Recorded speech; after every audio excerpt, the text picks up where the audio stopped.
right, what's going on, everyone? Beautiful Sunday outside. We're going to do a daytime flight today, something we have not done in a very long time. I'm just going to go ahead and load in here and get everything ready to go. But again, hope everyone's having a great day. I'm going to do a flight from Charlotte to Miami.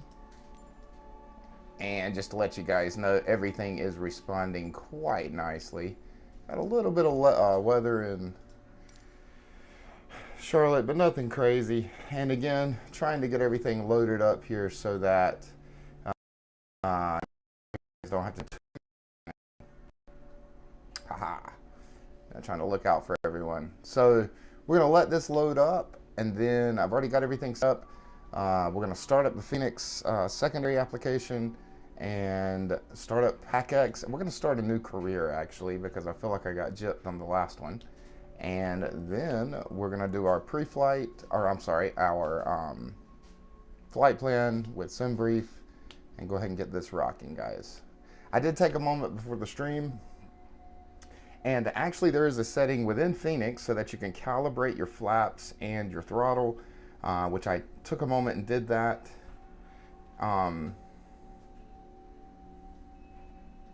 Geez, I forgot to bring something upstairs. But oh well.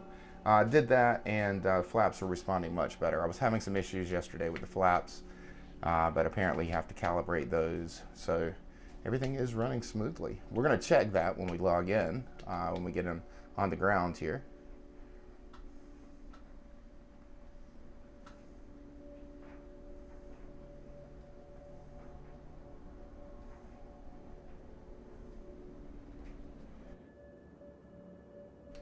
But again, hope everyone's doing okay. So we're going to go ahead and start up this FENIX Sim secondary software.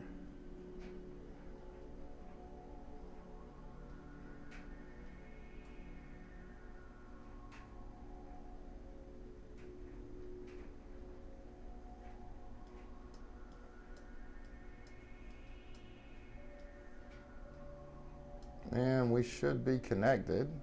It's going to start the FENIX, and I think we're good to go. All right. Now it's trying to start all the panels, but it's going to eventually turn itself off and go back into a cold and dark state. So we are good to go. Let's get this iPad working here. Okay. Cool deal, guys. Okay, and just to kind of let you see, I've set up my throttle to be a little bit more responsive with the notches and going into reverse, because we had some issues with that as well. And as you can see, I can slowly go into flaps 1, 2, 3, or full flaps, and all the way back now. No issues. Haha. Okay, so now what we're going to do, before we start boarding, before we start doing anything, we're going to go ahead and pull up SimBrief and get our flight plan ready. I'm not sure why that's loaded into a small screen. Okay, we're going to be flying Delta again, and 1465. We're going to be flying out of Charlotte to Miami. You know, I've toyed around with a lot of these. I feel like the A320-200 is the closest. I'm not sure if I'm missing something here, guys. I wish you guys would just let me know.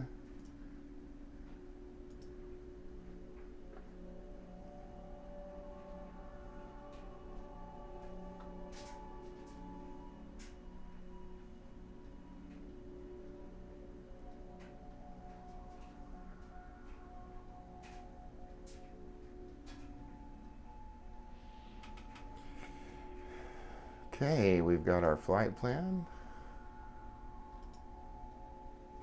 And let's go ahead and load up PACX.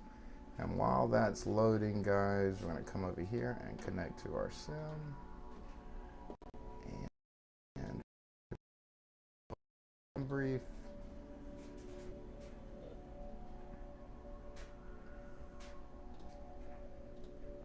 Let's go ahead and pre-file with VATSIM.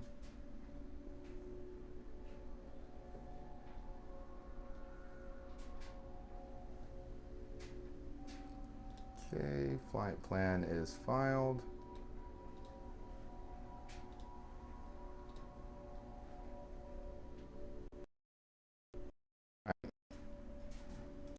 Now we start boarding passengers. What we're here is we're going to get some power to the aircraft.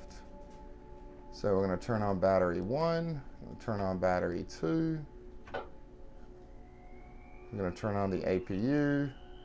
Let me give it 3 seconds. And turn on start. And turn on some crew supply for oxygen. And from what I've seen online, we actually need to give it about 20 seconds or so before we turn on the APU bleed, which we will do. We'll give it just a moment. You can hear the APU booting up here.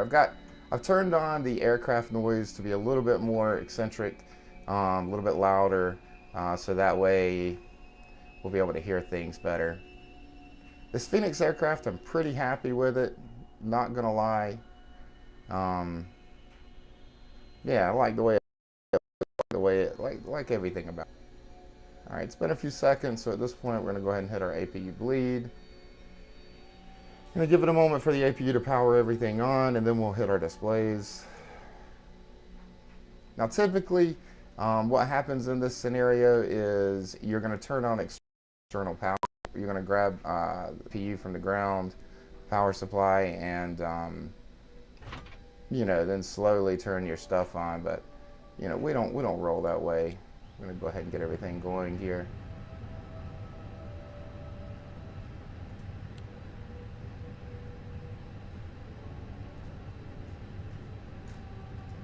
Okay, now that we have power to the aircraft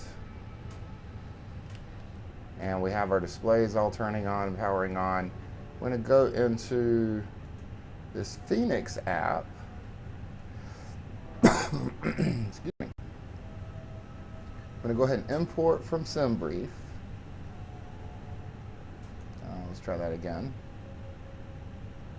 I wish I knew what the unit match was. Anyway. All right, so what we're going to do now, guys, is go to mass and balance. We don't have any planned.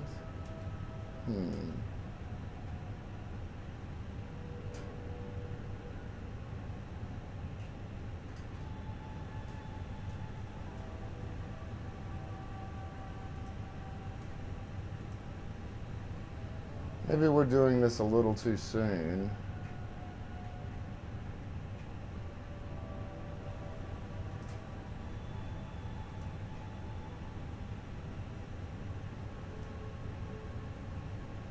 Auto jetway, auto door.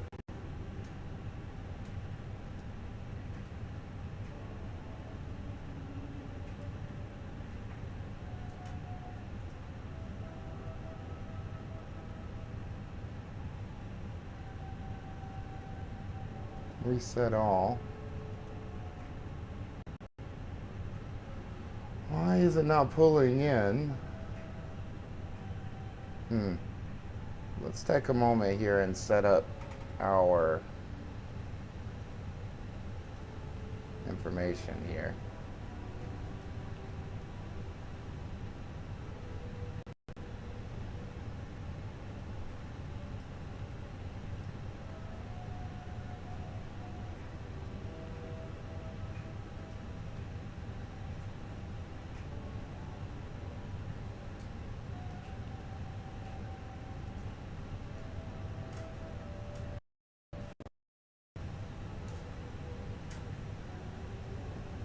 Okay, let's go back over here now. Does this have some information?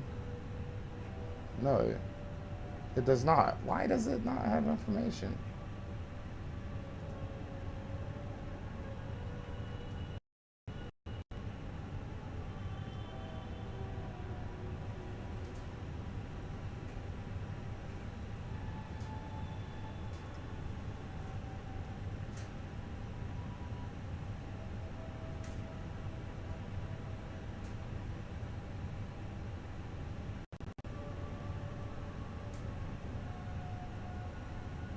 You know what? We're going to go back and edit this flight. Passengers. Full.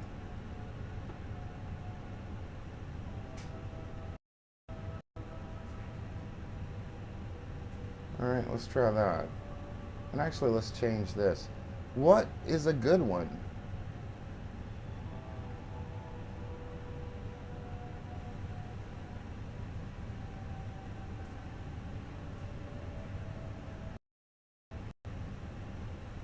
Give me just a moment, guys. Let me look this up.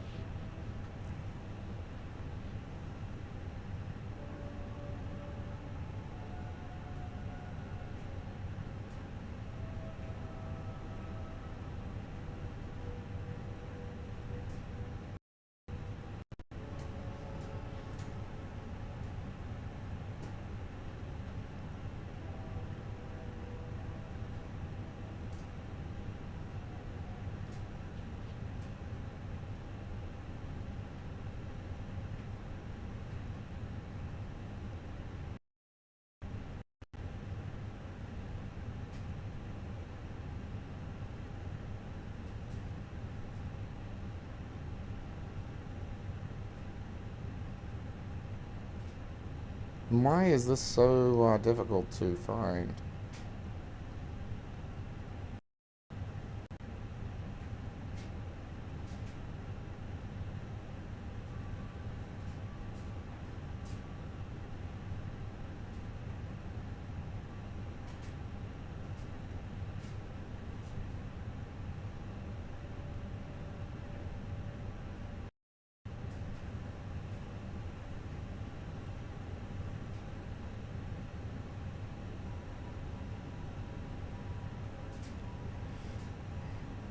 Ah, this imports. Okay. Okay, well then let's do this. I'm gonna have to search for this.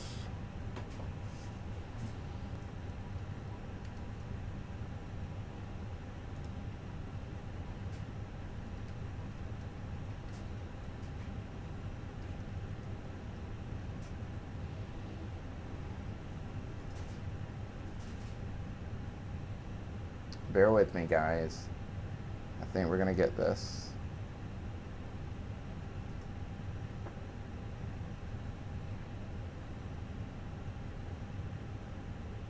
Save aircraft. Your airframe has been saved. Okay, so let's try this again.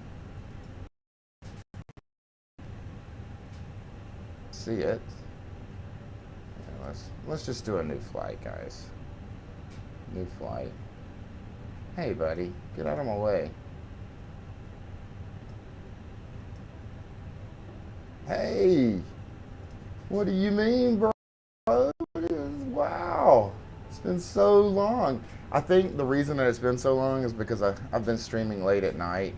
I need to stop doing that, but there it is. There's the FENIX. But yeah, I'm happy to be streaming during the day. Thing in the middle. Oh, I'm going to talk about that in just a moment. I found a cool new mod. So for starters, I am flying a FENIX A320. So it's a paid mod. It's 49 euros, I think, or 49 pounds. I'm not sure. Here, let's go to the website, actually.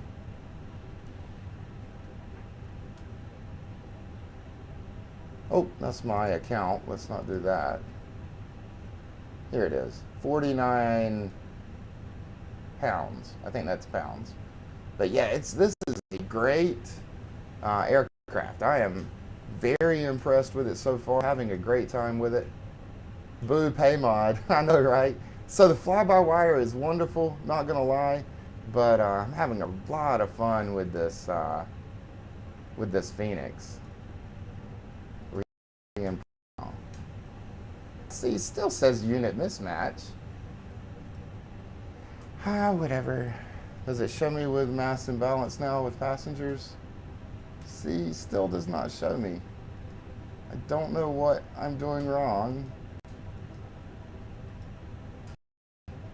And passengers, let's just say it's going to be full fuel.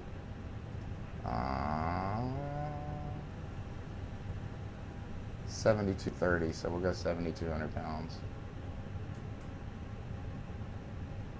74 is fine. Okay, go. We just manually put it in there. Load aircraft. Real time. Oh, what? Did I not save that? Reset all.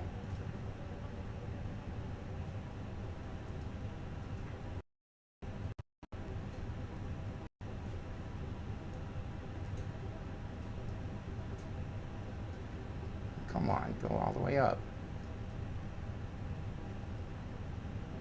And 54. 56 is fine. Okay, how do I keep that? See, why did it, what?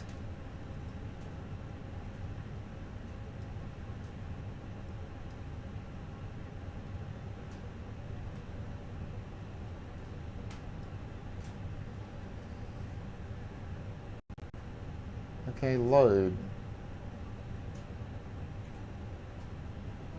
Do I hit return to save it? Load, there it is, real time, 27 minutes. Okay, here we go. So now we're getting some fuel. Oh, we've got 5,800 in the tanks right now, but we've got passengers loaded. Okay, so now we're gonna start this menu. We're gonna manage careers, and we're gonna do we're gonna modify. I can't delete it, archive it. Yes. Okay, new career.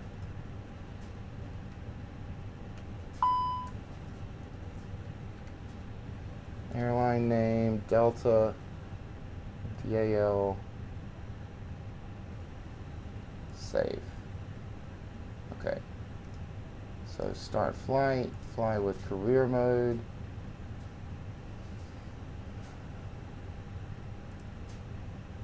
CLT to MIA, Dallas, or Delta. Okay, we've got 162 passengers on board. A3, we got Wi-Fi, we got IFE. We're gonna play some boarding music, some ambient music, and we're gonna start. And now, if you see at the very bottom of the screen, we've got a departure time, we've got boarding flight phase, and you can actually hear passengers getting on board the plane. This app is called PACX, and it's a really cool app. It actually, you get graded by the passengers on everything. Like, for example, how timely you are with departures, how timely you are with arriving on time, how smooth the flight is versus how rough it is. You'll have real time, like medical emergencies where like someone will have a heart attack on the plane and you'll have to divert to the nearest airport. It's called PACX. Let me show everyone real quick. PACX by TF Design. It's pay. It's $30 US, but you have 800 different sounds to make every flight unique.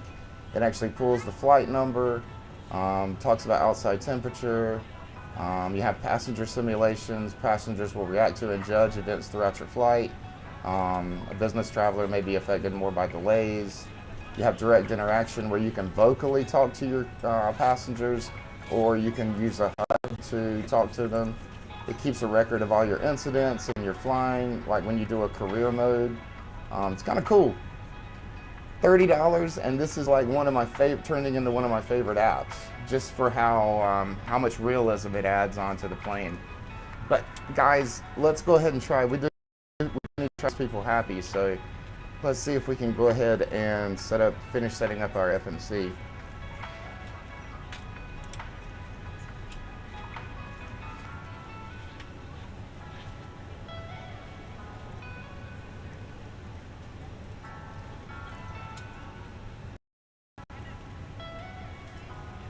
Again, it's called PACX, Papa Alpha Charlie X-ray. All right, we're flying flight number Delta 1465. I have a cost index of 5. It's pretty good. And we're going to be flying at flight level 360.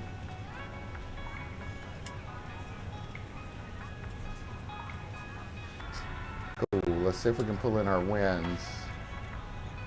Not allowed. Must not have everything else done. Oh, there they are. Cool.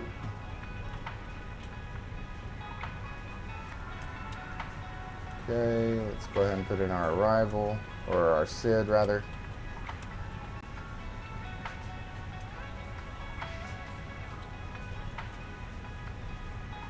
Uh, 36 Charlie, icons 4 and nooks.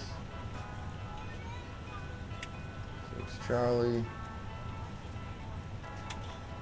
icons 4 and nooks.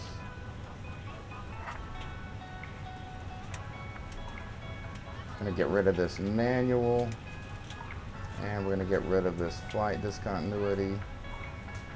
Save that. Go to airport, and that's a quick way to get to your destination. And we'll choose our star pattern, which is going to be, well, we're going to 26 left, Crystal 2, Debril. 26 left.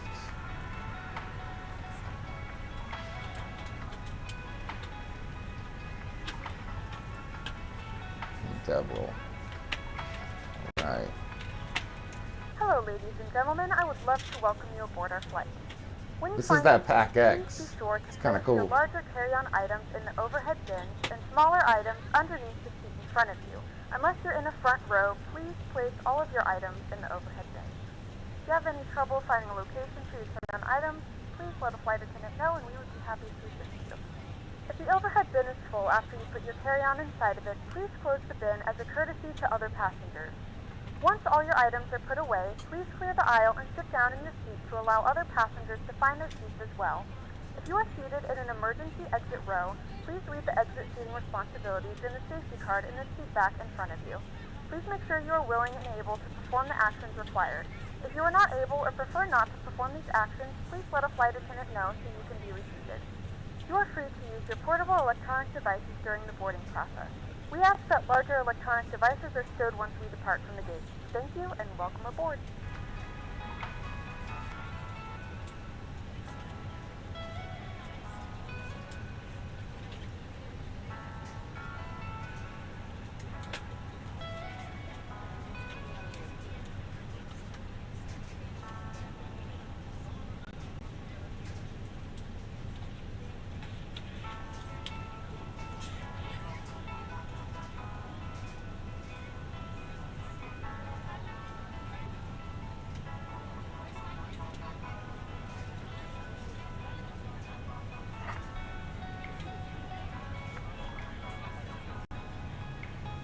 $25.6.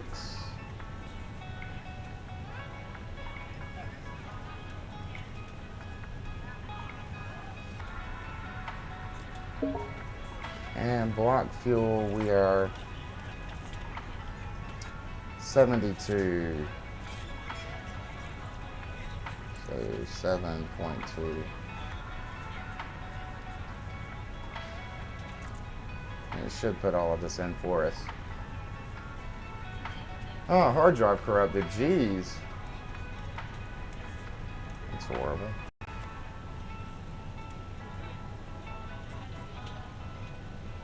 Now for this, we can actually put this in via another screen.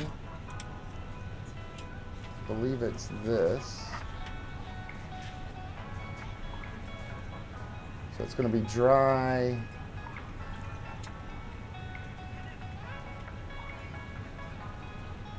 Some of your entries were invalid. What's invalid?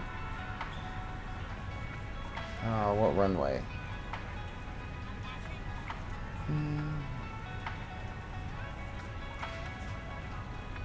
36 Charlie.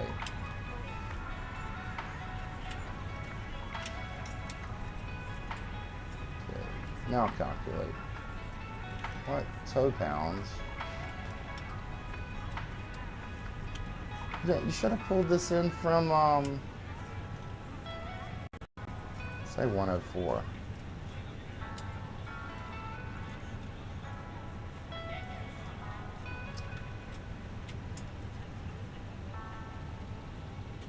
Should have an option to pull in sync load sheet.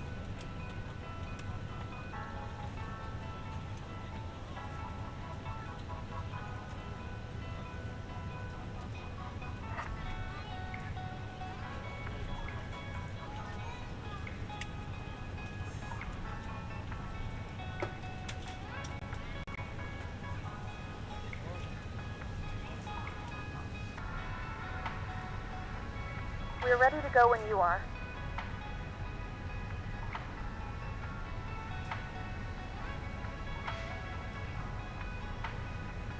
I don't have any received messages from a load sheet.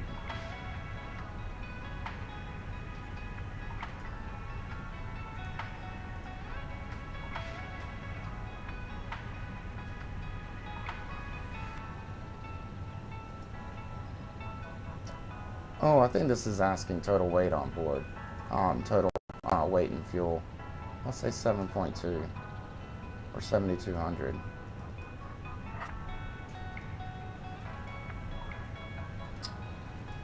Still not asking the right thing. Hold on just a moment.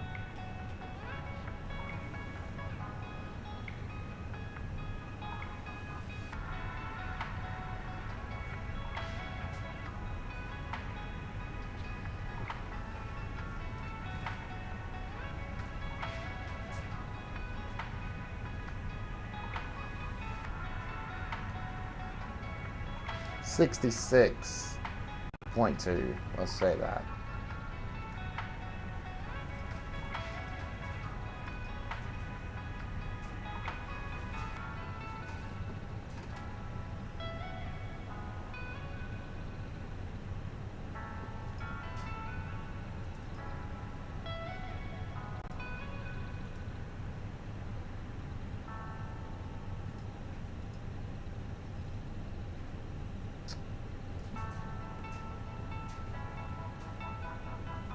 $66.25.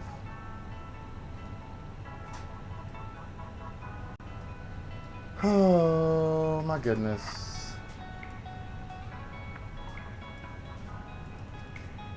Wonder why it's not letting me pull in data from here.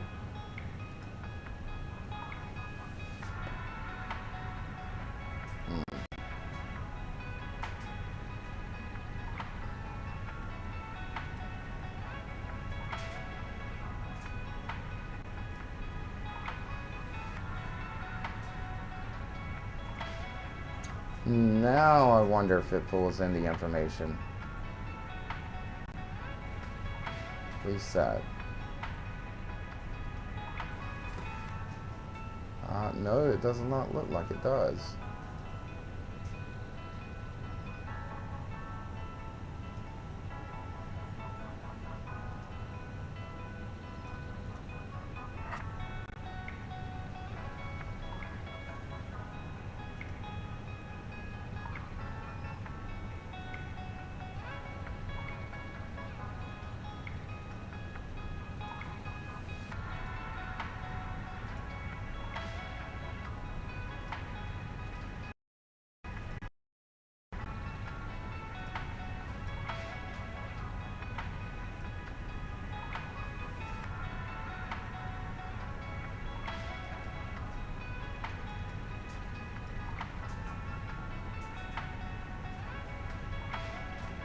I'm not sure why the sync load sheet option isn't open for me.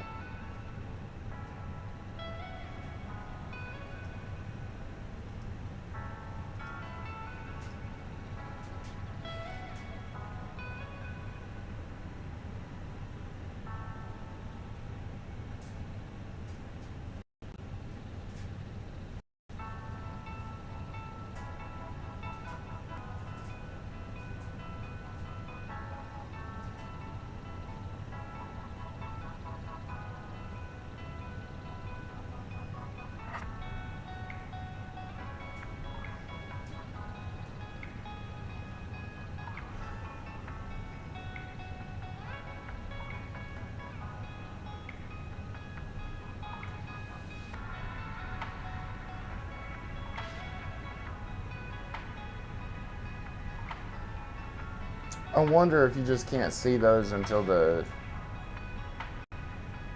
flight is actually loaded up. It could be what it is. We'll give that a moment, that's no problem. We need to get connected to VATSIM anyway.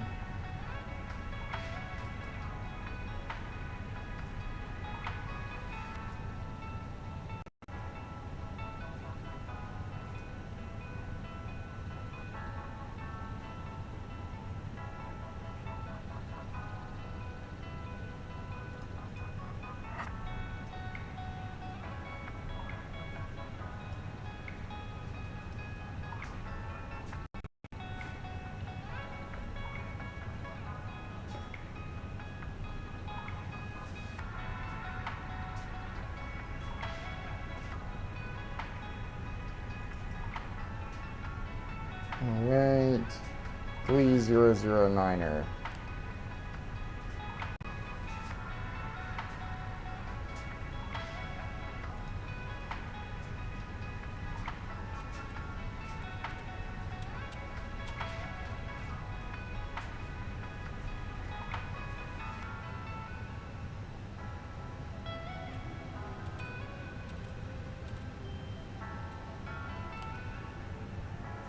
Okay.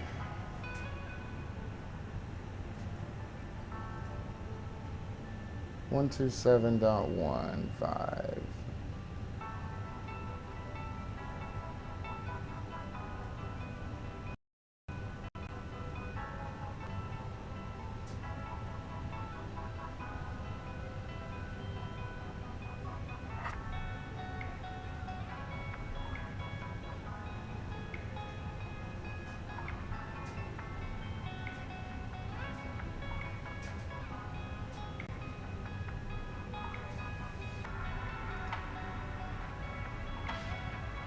Charlie Delivery, good afternoon. Citation 87 Bravo Golf. Request IFR to Lee Gilmer. We've got Juliet.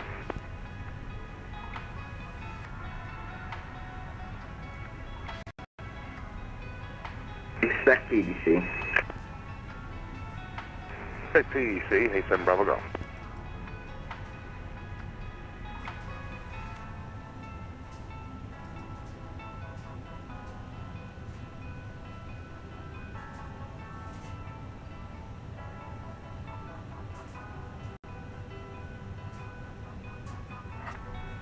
Ah, you waiting on X-Plane? I hear ya.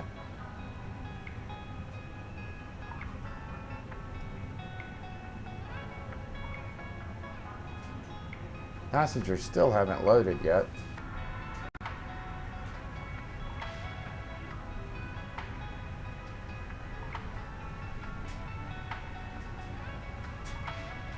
Everything looks good though.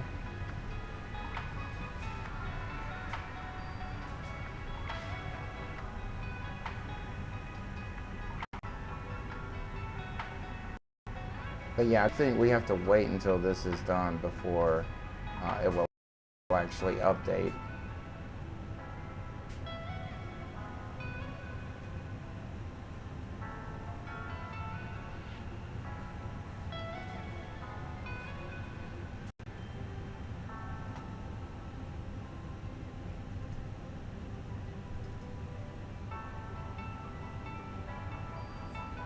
Charlotte clearance, Delta 1465, good evening.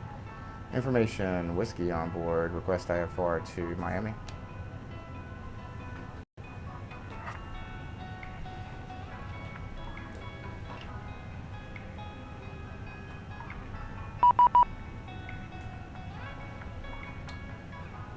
Cool. Maintain 8,000. Clear what I was normally going to take anyway. Let me write some of this down. Right. So we're going to maintain 8,000. Come on, pencil. Expect 360. Traffic. Squawking 2025. All right.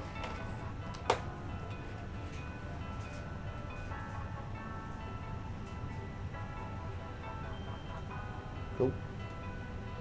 All right.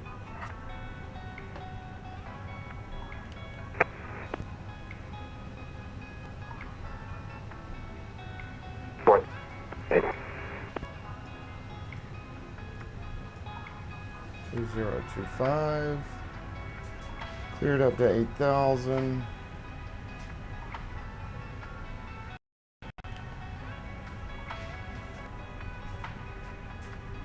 Traffic. I don't know. I think something's going on with my transponder. How much longer am I going to have to wait for these passengers to board? Jeez.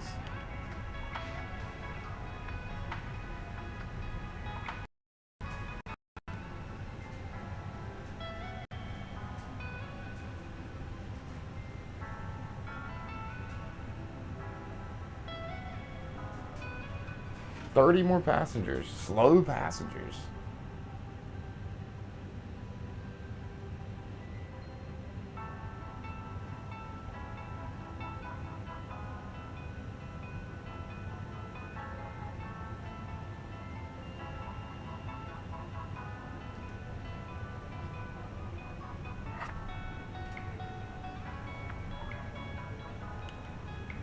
I don't think I can do an engine starter pushback until everybody gets loaded in.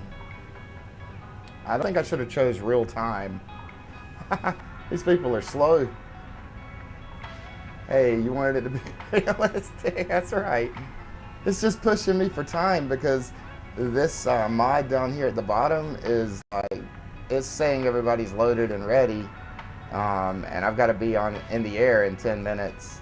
This one's saying only 138 of 161 have boarded. So I just gotta wait. It's almost 140, so we got 20 laggers lagging behind.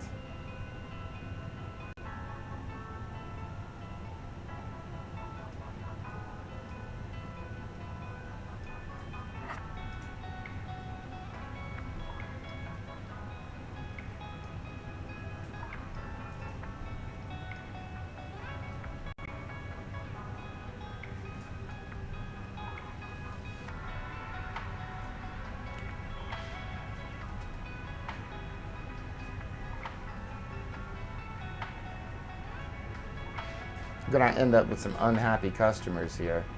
I did have the very first time I ran this, I had one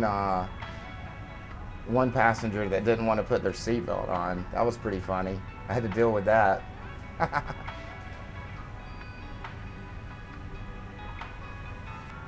But essentially what you do is you click on, I don't even know what you do, I don't remember. You click on this guy, I think. No. This guy, and you can tell everyone, put the seatbelt sign on.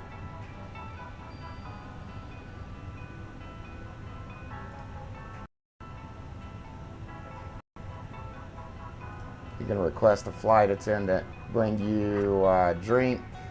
Hey, can we get something to drink up here? Yeah, give us something, Okay. give us something to drink.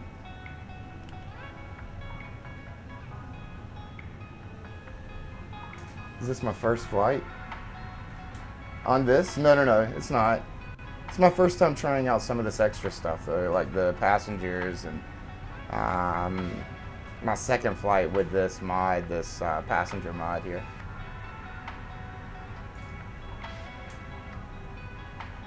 Ah, geez, we don't have ground anymore. We gotta go to tower, which is 118.1. Let me go ahead and adjust that.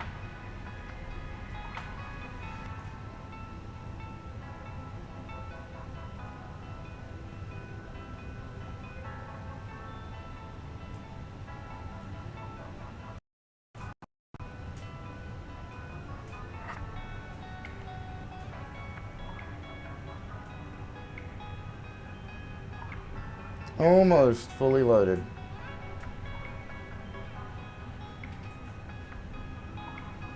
You want to do it? No, I'm kind of liking this FENIX though. Kind of fun. Actually, you know what? We need more fuel.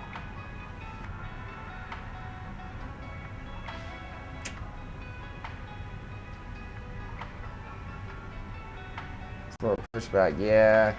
I think I'm gonna need more fuel.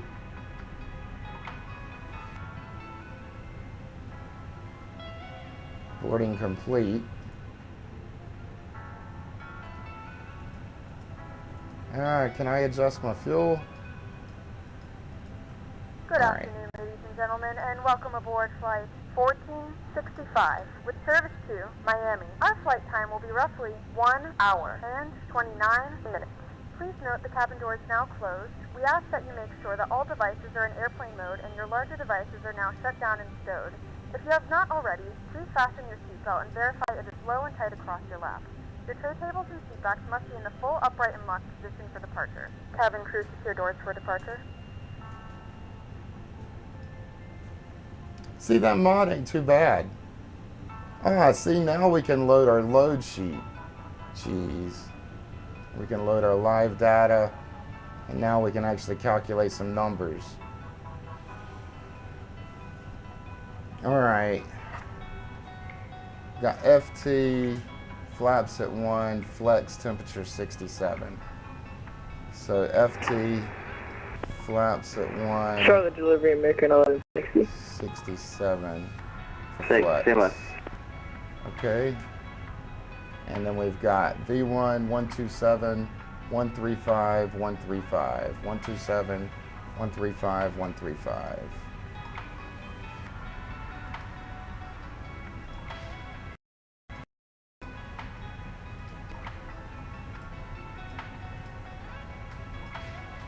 Okay, we're looking good.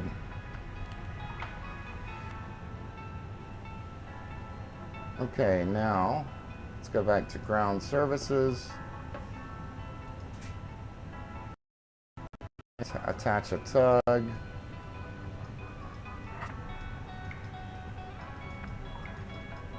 Somehow.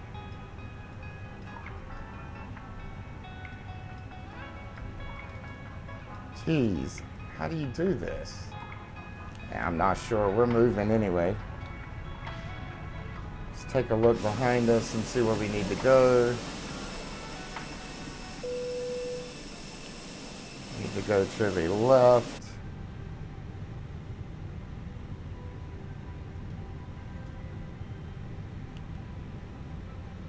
Okay, and now we'll turn on our fuel pumps. Gentlemen, please direct your attention to the flight attendants for racing demonstration. When the seatbelt light is fastened, please make sure that your seatbelts are fastened low and tight across your lap. Forgot the beacon light. Fasten Oops. the middle fittings into one another and tighten by pulling on the loose end of the strap. To release your seatbelt, lift the upper portion of the buckle. We suggest that you keep your seatbelt fastened throughout the entire flight as you may experience unexpected turbulence.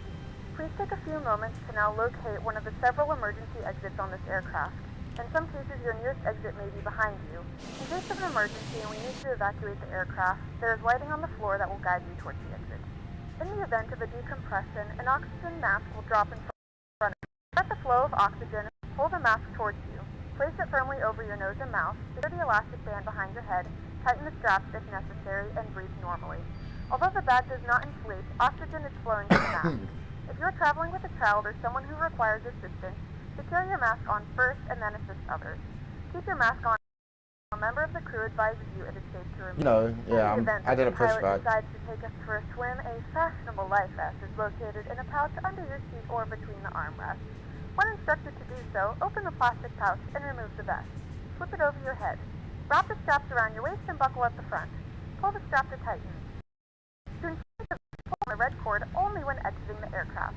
If your life vest does not inflate automatically, blow into the mouthpieces for manual inflation. Each vest is equipped with a whistle and light. If necessary, your seat cushion can be used as a secondary flotation device. Please securely stow all personal items. Make sure your seatbelts are fastened and seat backs and tray tables are all in their full upright position. We remind you that this is a non-smoking flight, and that includes vaping. Tampering with, disabling, or destroying the smoke detectors located in the lavatories is strictly prohibited by law. All of this I think it's a Neo. It's the Phoenix is like an older. Aircraft on ground frequency 121.9, switch to my frequency 118.1. Flying with us, and we hope you enjoy your flight.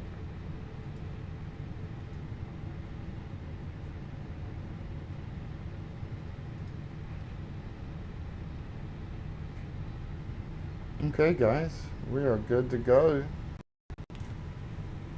Go ahead and pull up Navigraph charts.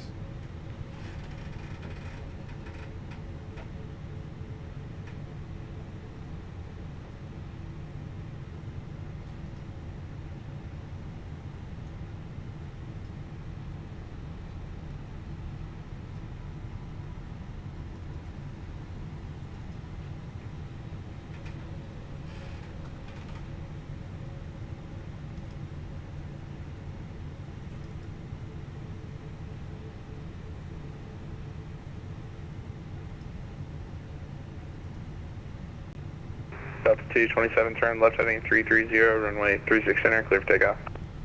Turn left heading 330, 36 center, clear for takeoff, Delta 227. Citation 7 Bravo Golf, runway 36 right, line up and wait. Line up and wait, 87 Bravo Golf. Left 342 at Bravo 12, ready for pushback. Ramp is uncontrolled, push to start, pilots and rest. Roger, left 342.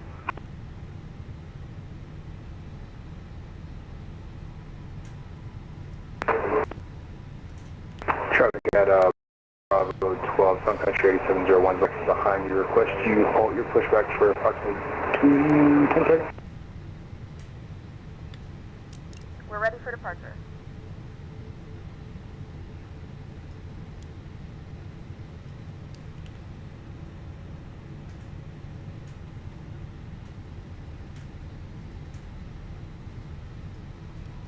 UPS 1210, switch to my frequency, tower frequency 18.1.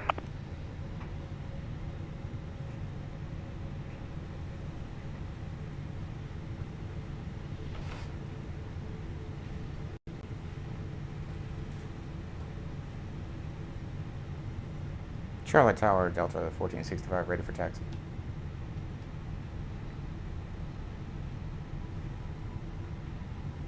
Delta 1465, Charlotte Tower, runway 36 right. Taxi via Charlie, cross runway 5 at Charlie. Squawk mode Charlie. Heading for 36 right via Charlie. Gonna cross 5 at Charlie, and we're gonna squawk Charlie for Delta 1465.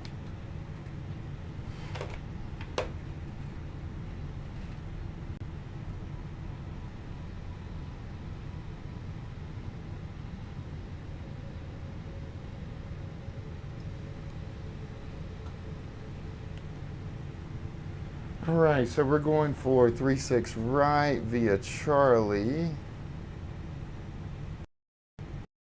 Cross 5 for Charlie. Okay, cool.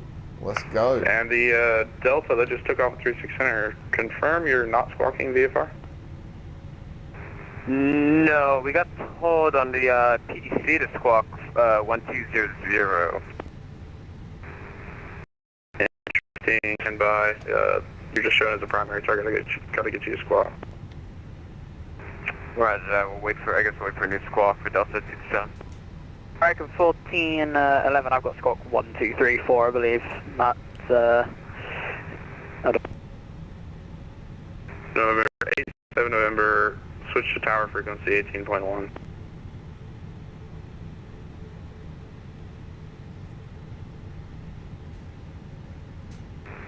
If you were talking about citation 87 Bravo Golf, I'm on tower. Number 87 Bravo Golf, turn right, 025, runway. Yes, it was a lot of Charlie. 025, 87 Bravo Golf, clear for takeoff, 36 right. Sorry, I'm cleaning up another controller's mess. Ah, it's all good.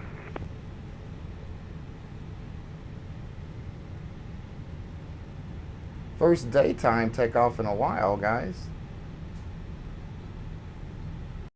And the Delta Alpha 36 Center that took off squawking VFR, can you tell me your call sign one more time? it's Delta 227.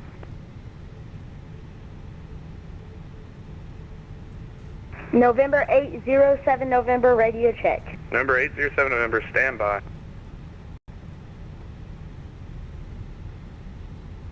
And Delta 242, contact center 132.97, I'll brief on. Center, please repeat the frequency one more time for us, Delta 227. Delta 227, contact center 132.9. 132.907, Delta 227.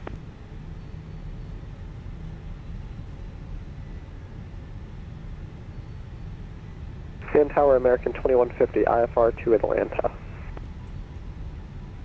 American 2150, CDC. Charlotte Tower, American 1411, holding at Echo 2. Number 87 Bravo Golf, turn left heading 290.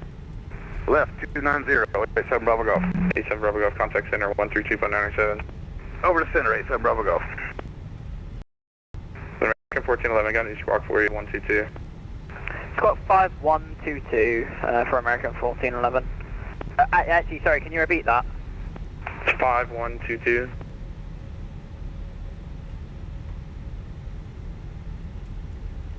November 807 November, clearance to Atlanta.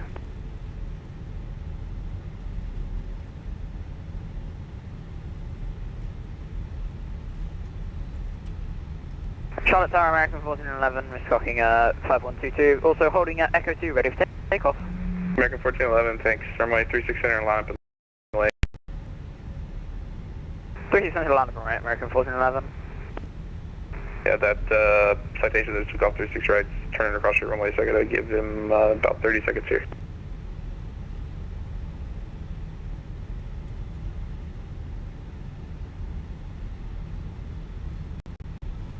Charlotte Tower, South 690, a little less than 8 miles from the airport. Southwest 690, Charlotte Tower, runway 36 right, cleared to land.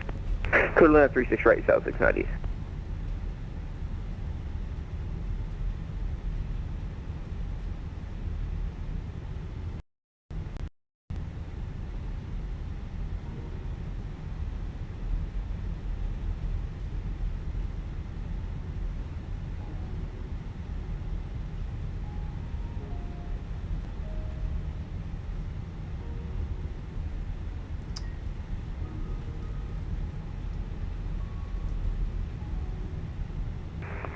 November 807 November, requesting IFR to Atlanta. November 807, November. I've said it about 4 times now. Stand by. I'm dealing with something. American 1411, turn left heading 330, runway 36 center, clear for takeoff. Turn left heading 330, and clear for takeoff runway 36 right. Sorry, 36 center, American 1411. Thanks for your patience. No, that's no problem.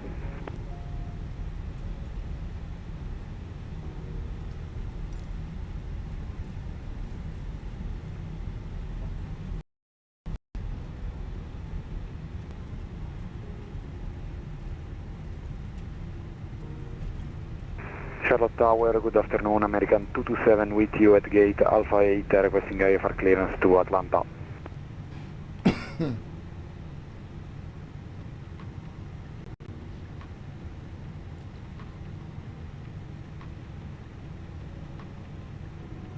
Yeah, no patience, jeez. I have a little patience here. November 807, November, I just sent you a PDC break. Delta 1465, runway 36 right, line up and wait. Line up and wait for Delta 1465. November 807 November, got the PVC, thanks, Star. Yeah, next time just be a little more patient, please, because you're holding my frequency when I could have been dealing with other things. And the American that called for clearance at the gate, who is that? American 2150. American 2150, PDC coming now. Thank you.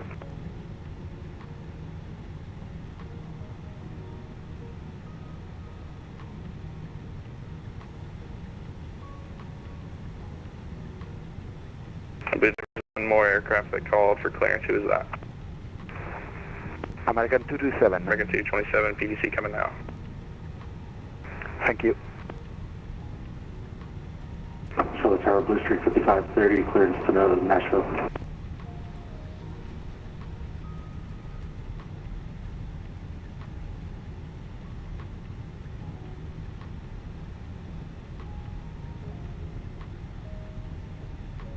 And American 2232, stand by, PDC is coming.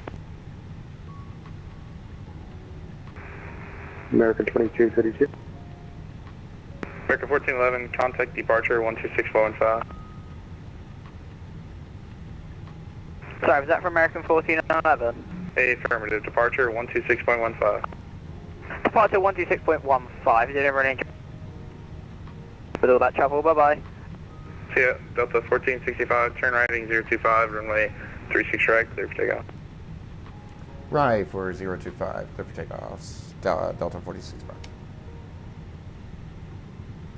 Charlotte Tower, South 690, requesting taxi to ramp. Delta 690.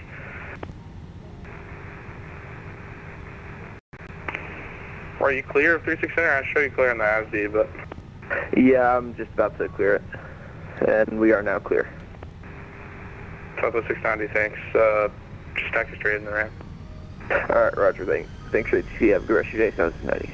You too, see ya.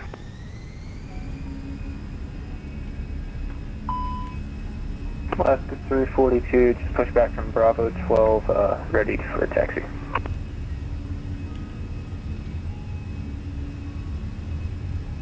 Alaska 342, Charlie Tower, runway 36 right, taxi to Golf, Charlie, cross runway 5 at Golf. Alright. V1. Alright, taxi 36 right via Golf Charlie, Golf rotate. Charlie 5, and then Golf What? Alaska 342. Damaged my landing gear. How did I damage my landing gear? What? Maybe I had like I don't know. Maybe I had like a flat tire or something.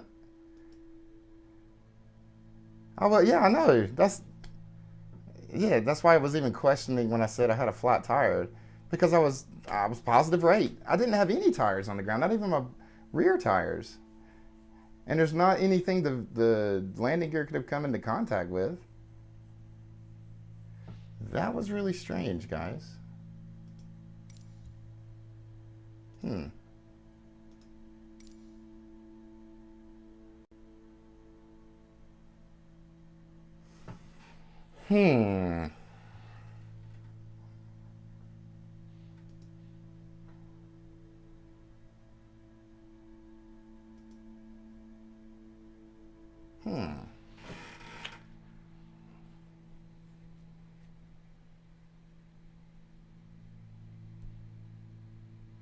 That was really strange.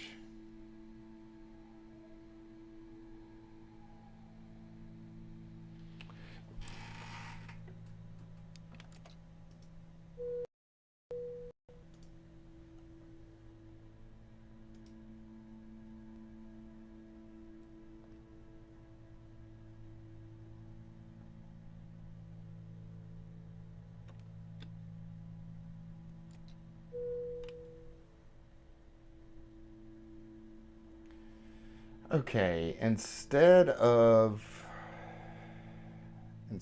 doing all that again,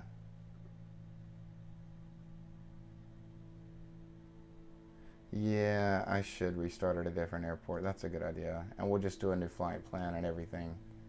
Yeah. Well, let's take a look really quick. What does the map look like?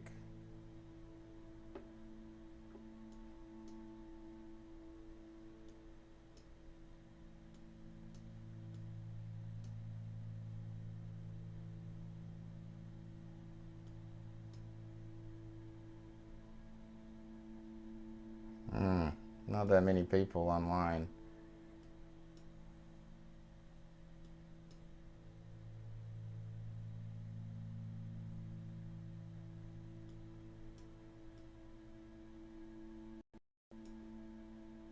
Midway ground controller. Let's do a midway flight to Atlanta.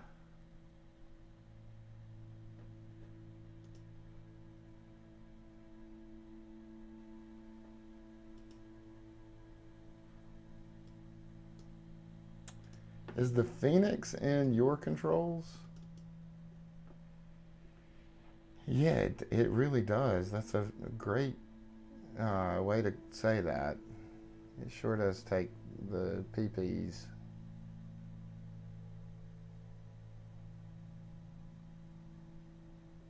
I don't see a FENIX in here at all.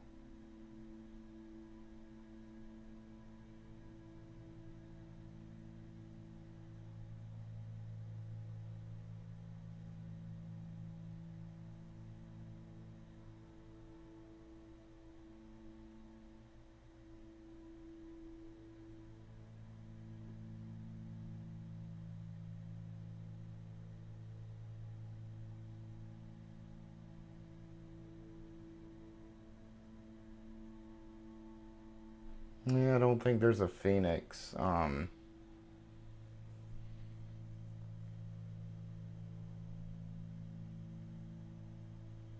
check one more time.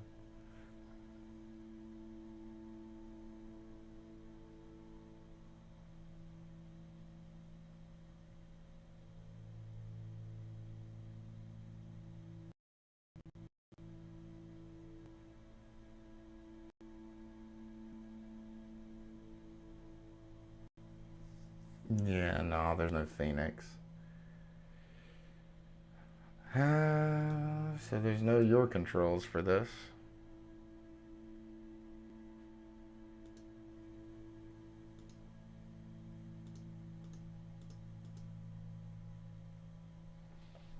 What is it? KD MW? Is that what it is?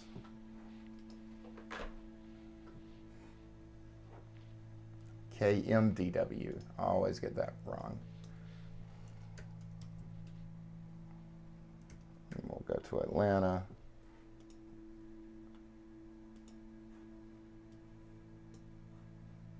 Have a full flight.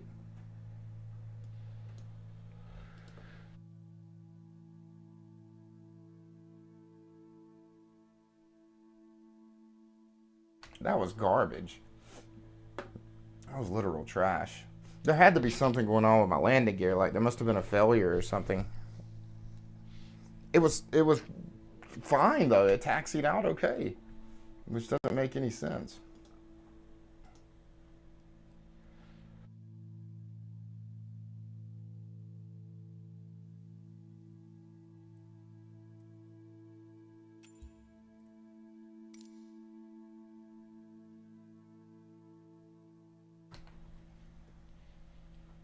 That takes the mic. I'm not even sure what that means.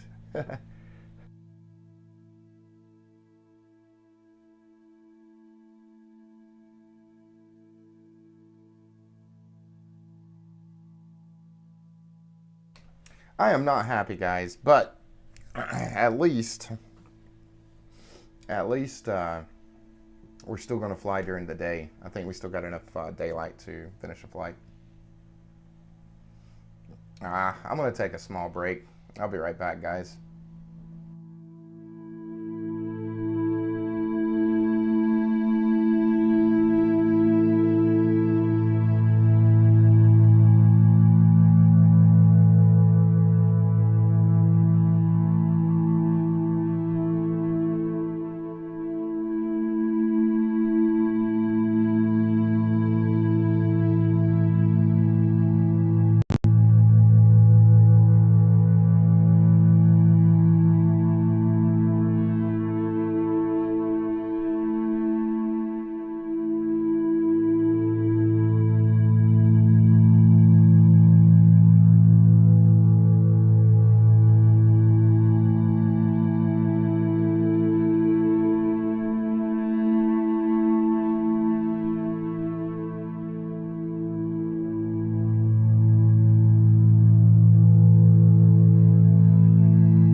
I'm back, and it looks like my game froze. That's just wonderful. Let's see if I can close some things down.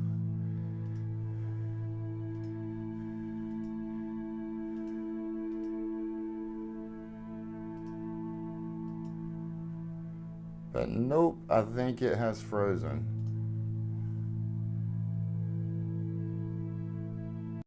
Hey, thanks. Hey, since you're back, let me turn down my music a little bit. Hey, and by the way, happy to see you. I haven't seen you in a while. Thanks for watching. And I hate that I don't do more daytime flights, but if you want, I'm down to do a shared cockpit. We can do it in the fly-by-wire if you want, but it would be IFR. I think I'm gonna have to quit this, guys, sadly. Can't remember my, oh yeah. God, that's horrible. You did mention that earlier in the stream. All right, guys, the remedy for this, sadly, is that I have, I'm not going anywhere. Stay on the mic here, but just gotta give it a moment to restart.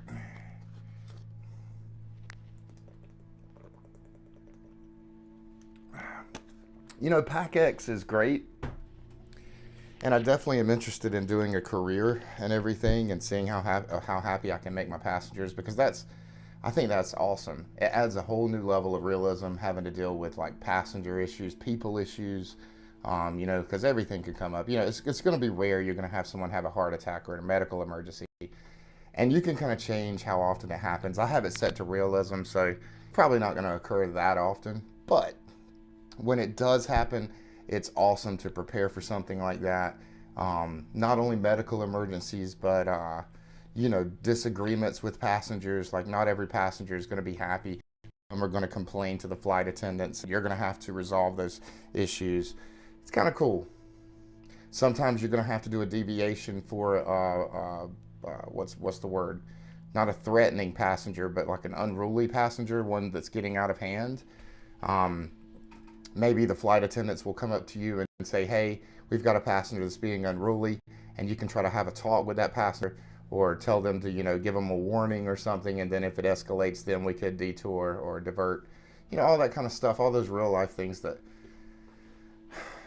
you without that mod, you can't get it in Flight Simulator without, you know, like specially requesting it.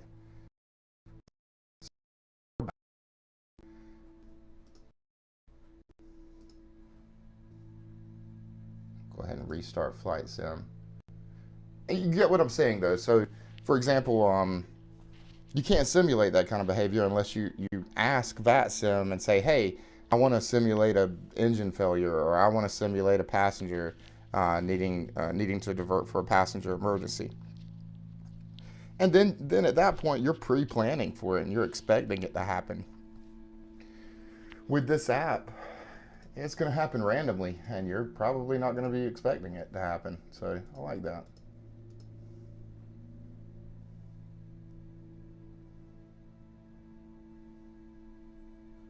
I forgot what I asked, but what did, when you were responding, yeah, I do, what were you responding, yeah, I do? Oh, you can do that in X-Plane? Gotcha. That's cool. Again, I haven't played X-Plane in a while.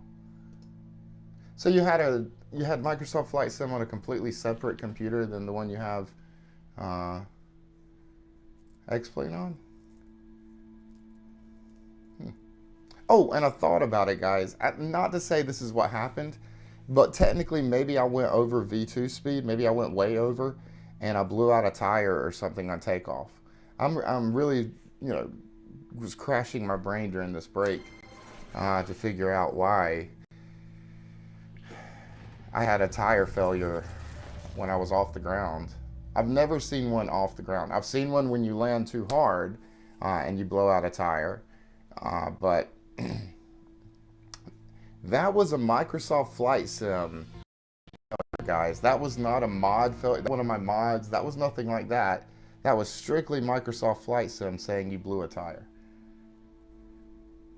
Your main PC hard drives and only have Microsoft, not a. I got you. Well, the only thing that I can say about hard drives being crashing or not booting is make sure you have a backup. This is sadly the times where you learn how important a backup is when you have the possibility of losing your data. So always prepare for a worst case scenario and make sure you have a backup prior to something bad happening to your computer. So that way, in the event that something does happen, like your hard drive crashes, who cares? Throw it away, because you've got all your data stored somewhere safe in a completely separate place.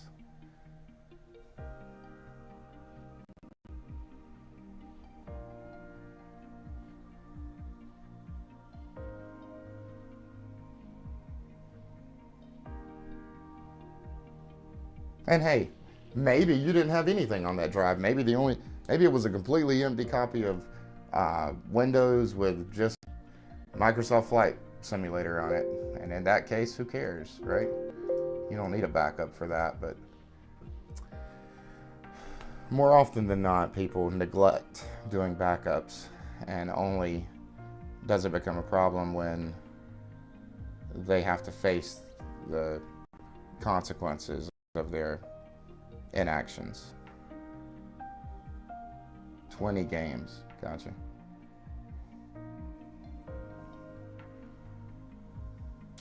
Yeah, that's sad.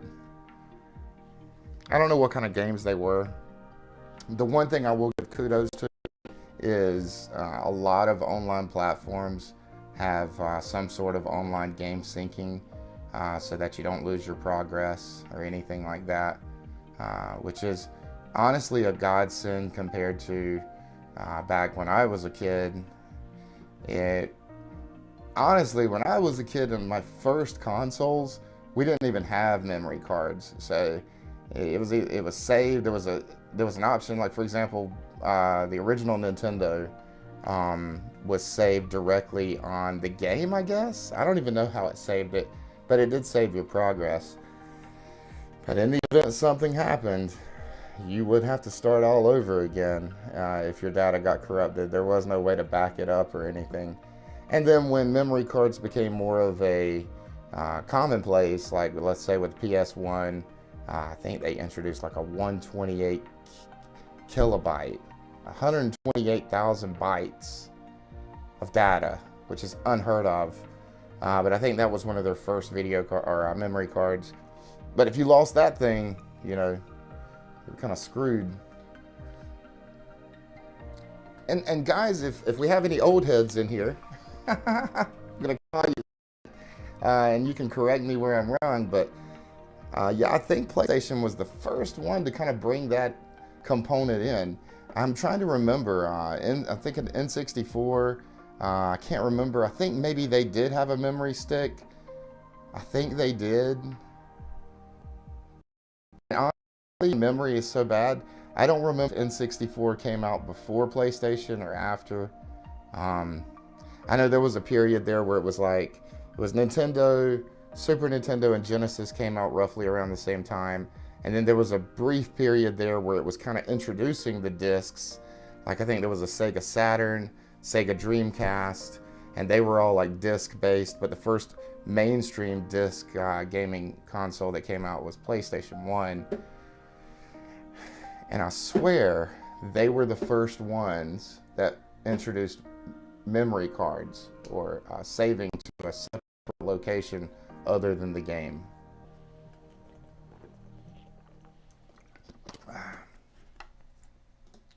I'll shut up. Let's play. Okay, we're gonna take off from Midway.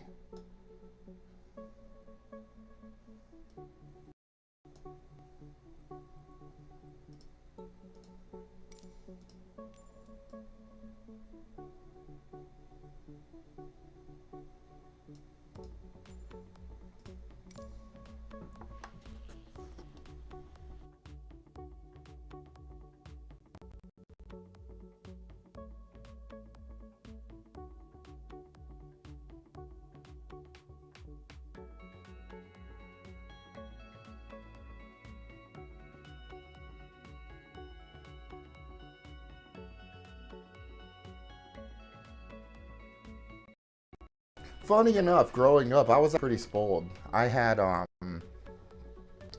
original Nintendo, I had the Super Nintendo, I got the Genesis, I got the N64, I had a Sega Saturn.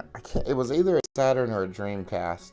I remember because it had Daytona USA, the racing game with it, and that came with it, and I can't remember if it was the Saturn or the Dreamcast, but I remember it took discs. And then after that, that's when I grew up and I had my own money and never had a PlayStation 1, but I did buy a PlayStation 2, and then an original Xbox, and then I became an Xbox fanboy after that. PlayStation 2 was the last PlayStation I've played.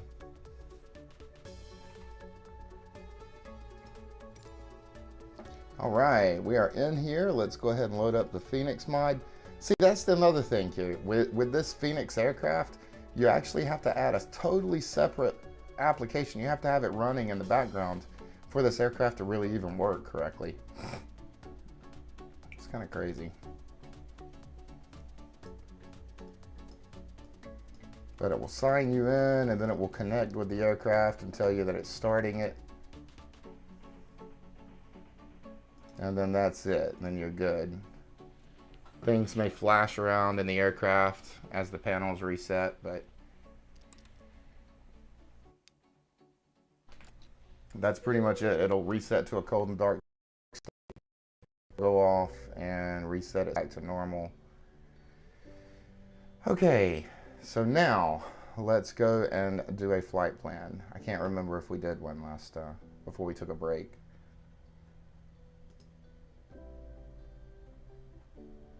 I think we did, but we're just going to be sure. So Delta 1465 from Midway, which was KDMW, right?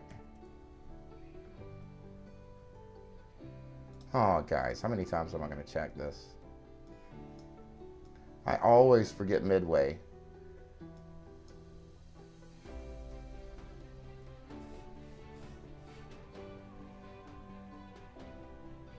KMDW. I think I had it right to start with. And we're going to fly to Atlanta.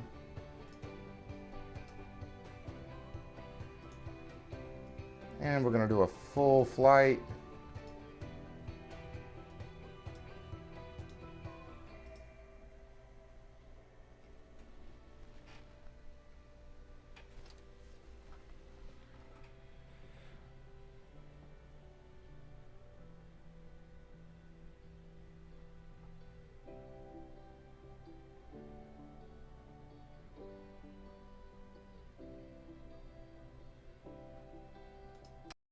Okay.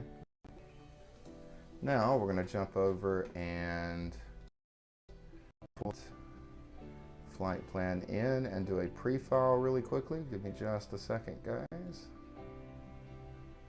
Go ahead and pre-file this with VATSIM. And we'll update it so that you can do a little refresh here, and it should, well, it's telling me we're in climb right now. That's totally incorrect. Let me see if I can do one other thing. And it didn't work at all. Oh well, guys. We're just gonna have to leave it for climb for now. It's fine. Maybe it will adjust when we actually taxi out. Nice climbing, thanks. Okay, so let's go ahead and start. Actually, let's go ahead and connect to VATSIM first.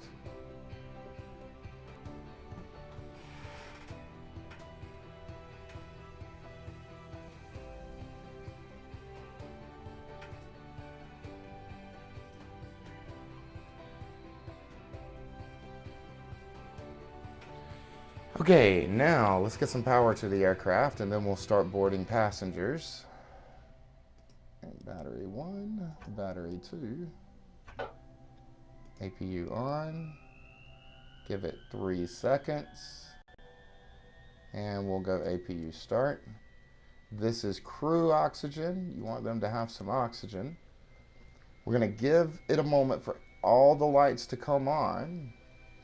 And then once all the lights come on, we're going to flick these on the ADIRS one at a time to nav. Turn it on, wait for the fault to appear, wait for on-bat to appear, wait for it to disappear, go to the next rinse and repeat. This will turn on all your displays. And then after we get some power to the aircraft, then we're going to start boarding.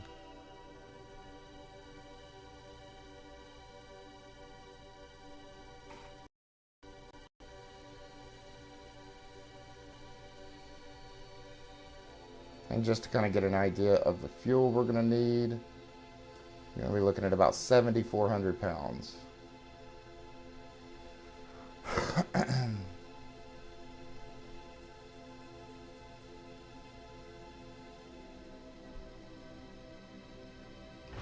Okay, we have power. I'm going to wait about 20 seconds and turn on the APU bleed, but we can go ahead and turn on our ADIRS one at a time. Getting tongue-tied here. Alright, on-bat came on, went off, turn on the next one. On-bat's going to come on, it's going to go off, and turn on the last one. Technically, in real life, these take about 7 minutes to align, but whatever. I don't think it takes that long on this simulator. Give it a few more moments.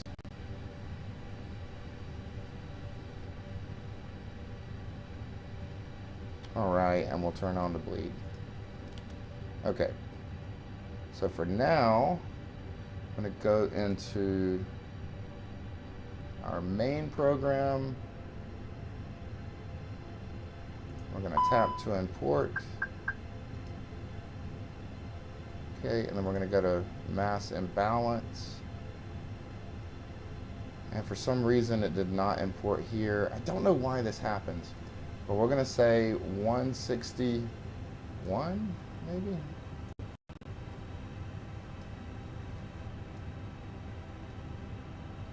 $160.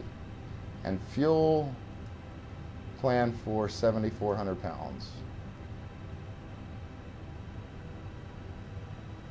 7.6 is fine. Okay, passengers.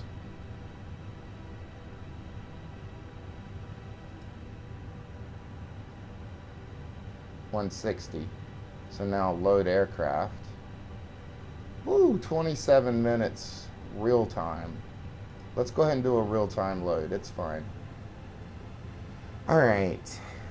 Now, it's okay because what we're going to end up doing is taking our time here with setting everything up. And for starters, we're going to go ahead and set up our MCDU.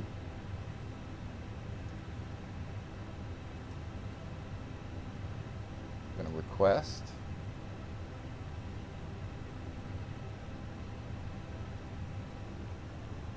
Okay. Now they have a nice little thing here that you can remember, a nice little acronym, but essentially just look at it like this. You need to start with data, go to init A, and then your flight plan, and then performance, then your secondary, your radio, your fuel, and then init B. Essentially just work your way around. I mean, there's no point in trying to remember acronyms and all this other stuff. Just don't forget anything, right? Simple. It says GPS primary lost, but that will sync up once our ADIRS syncs up, so no big deal. Now this is nice. It pulls in some information. Really, it only pulls in your from and to, which you could easily type that in, but you have to put in everything else. We can get our cost index from our flight plan up here. Cost index is 12, so we'll go ahead and put that in. All right, cruising altitude. There's a couple of places to look for that. I just go up to the top, 360. And you'll see when we put this in, it automatically locates the temperature that it's going to be at 360. So that's just wonderful, isn't it? For our flight number, we are Delta 1465. And we'll go ahead and go to our wind, and we can do a wind request. And it will pull in all of our wind data. It takes a moment. But that's wonderful, isn't it? It's just wonderful. Now we'll slip over to init B because I go ahead and jump forward. I have no patience, see. And actually, I probably need to wait. I think I need to do init B later when I have real-time stats here. So you know what? We'll skip fuel weight for now, and we'll go over to our flight plan. So click on your airport you're departing from.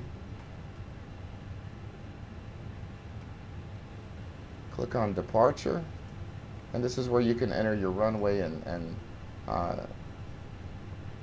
your SID.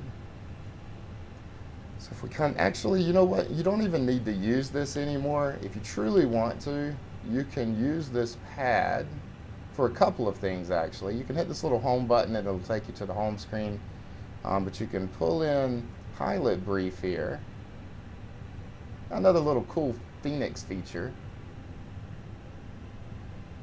And you can click here and it will import your entire flight plan, which is great. So I've got everything I could see on SimBrief right here, which is wonderful. But it also pulls in your weather briefing. You have checklists here that you can go through, which we're not going to go through because we don't need to do all that. But this is all wonderful. And then you can switch over to your Navigraph.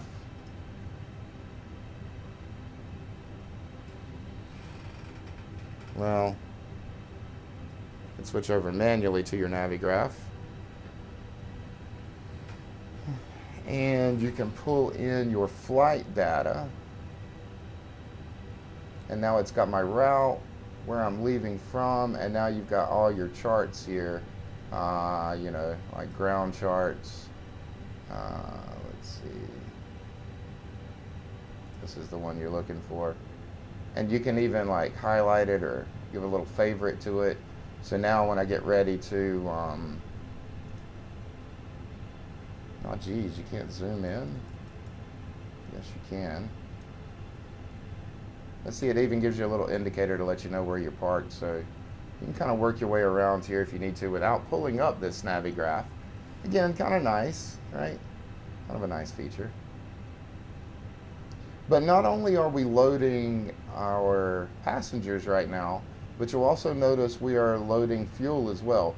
Now we've almost got full fuel, so it won't take long for them to put 7,600 in here because we're already at 75, 76, plus our APU's chewing through some fuel right now. But that's okay, not a big deal. Should be fine. Oh, at any rate, back to this. I still like to use this because it's easier for me to flip back and forth than it is for me to look left and right. And here's our route.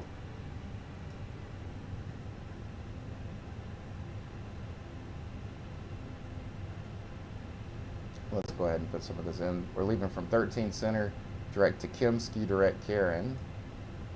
So 13 Center.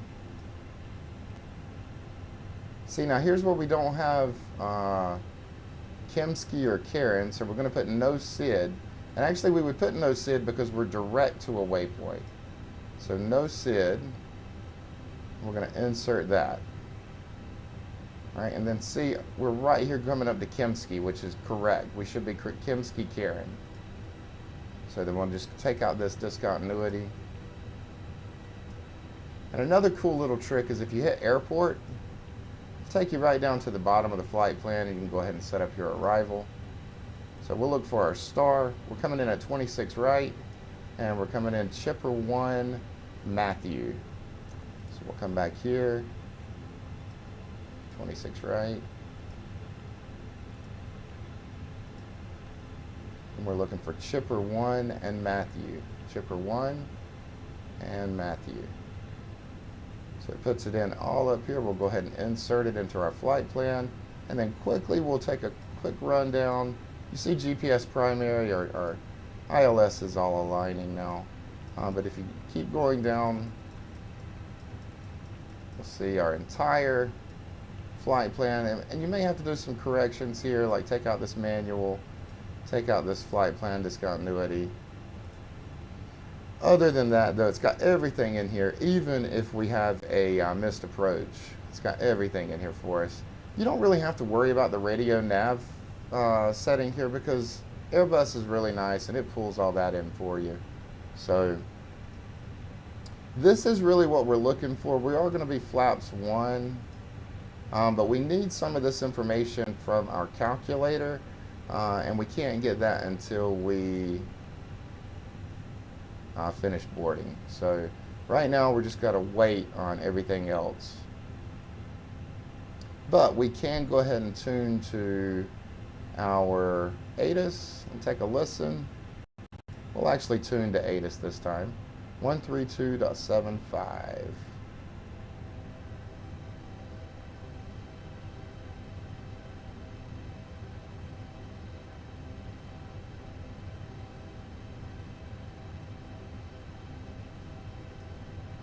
Contact.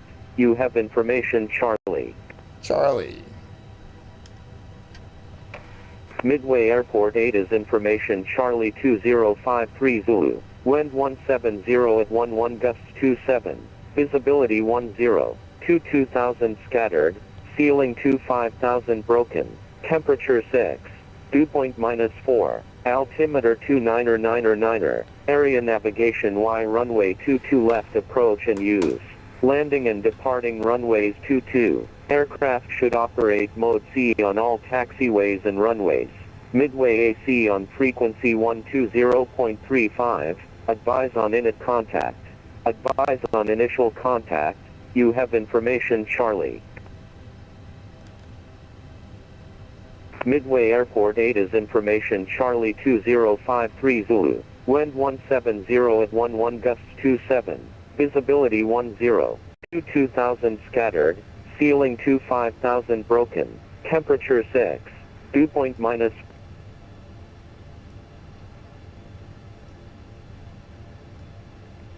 And use. Landing and departing runways.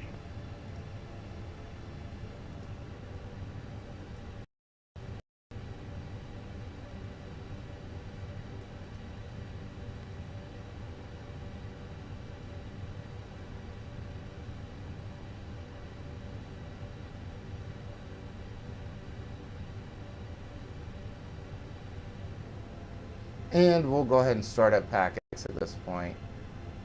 We're about, I would say, 30% boarded.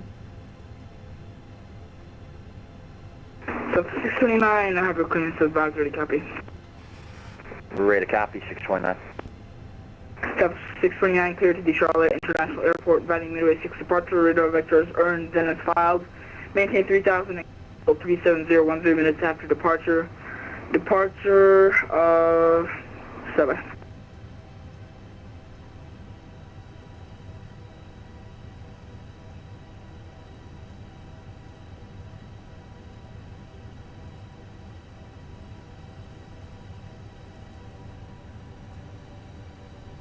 Sub 629, sorry about that.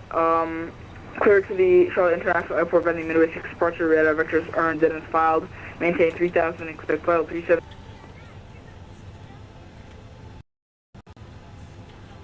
307. You cut out there. What was the departure frequency? And what was the squawk code? And departure is offline and squawk 1307. All right, departure is offline, unfortunately. Okay. All right, Southwest 629, clear the Charlotte International Airport via Midway 6, radar vectors earned, maintain 3000, then up to 37010 minutes after departure, departure's offline, squawking 1307, we have information, Charlie. South 629, thank you for Charlie, read that correct, call ground 121.65, ready taxi. Roger, we'll call ground 2165, ready to taxi, and we've got a question. Do we need to call him to push on to, I believe that's Papa. South 619, you'll probably push on to Tango. So, yeah, you can call it for push though. Roger, we'll call for push over to 2165. Thanks so much. God bless. See ya.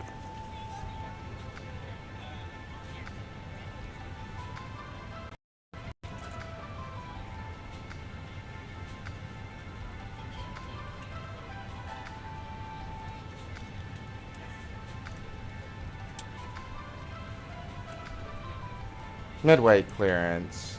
Delta 1465. Information Charlie on board. Request IFR. Delta 1465, your altitude is incorrect for direction of flight. Would you like flight level 370 or 350? We'll go 370 for Delta 1465.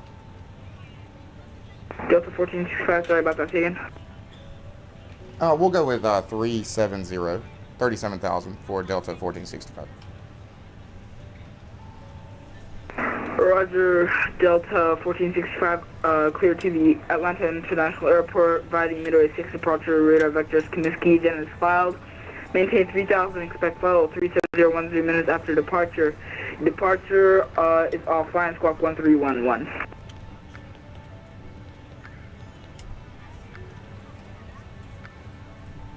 Could we get the altitude we are cleared to once more? Delta 1465, just maintain 3000, expect flight level 37010 minutes after departure. We are cleared to Midway to Kempsky, then is filed. Cleared up to 3000, then expect 37010 minutes after. Departure frequency is offline, and we got 1311 in the box for Delta 1465. Delta 1465, read back correct information. Charlie is current. Pushing starts after discussion. Car is taxi. We'll contact ground for taxi, Delta 1465.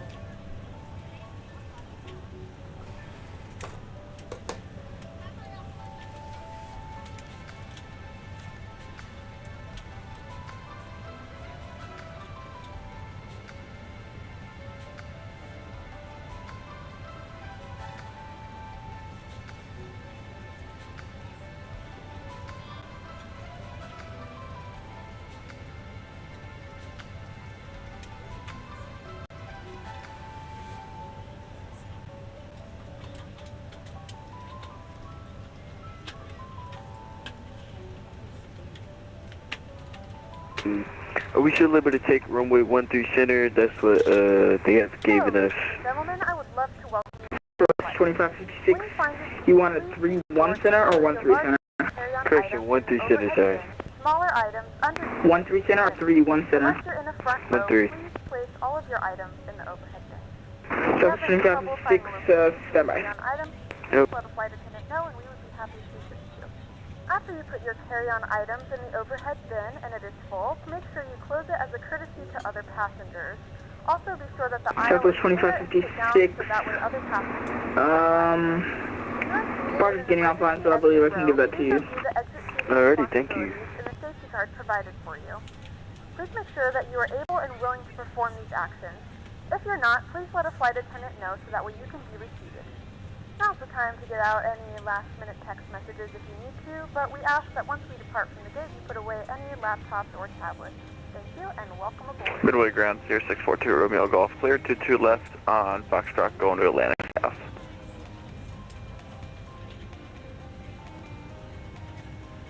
November 642 Romeo Golf, Midway ground. Taxi ramp via Yankee.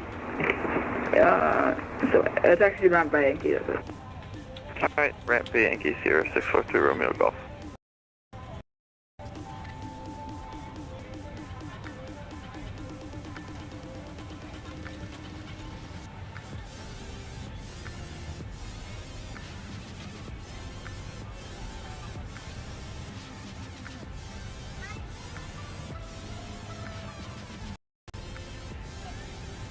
Stop 2556, push on to Tango is approved, face northwest.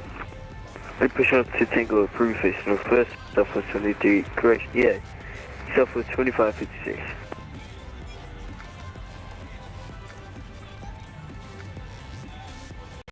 2556, you have information, Charlie on board? Yep, we have Charlie on board, 2556. Thank you.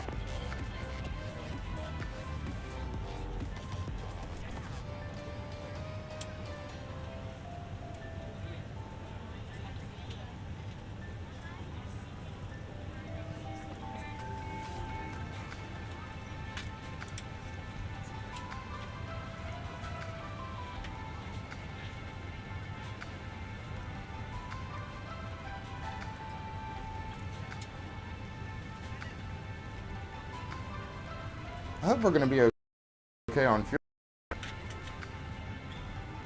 I think we should be.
We're ready to go when you are.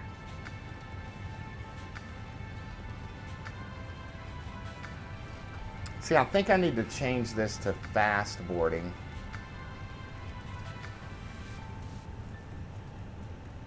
Let's see if we can do that. We're going to reset all, and then we're going to change this to 160.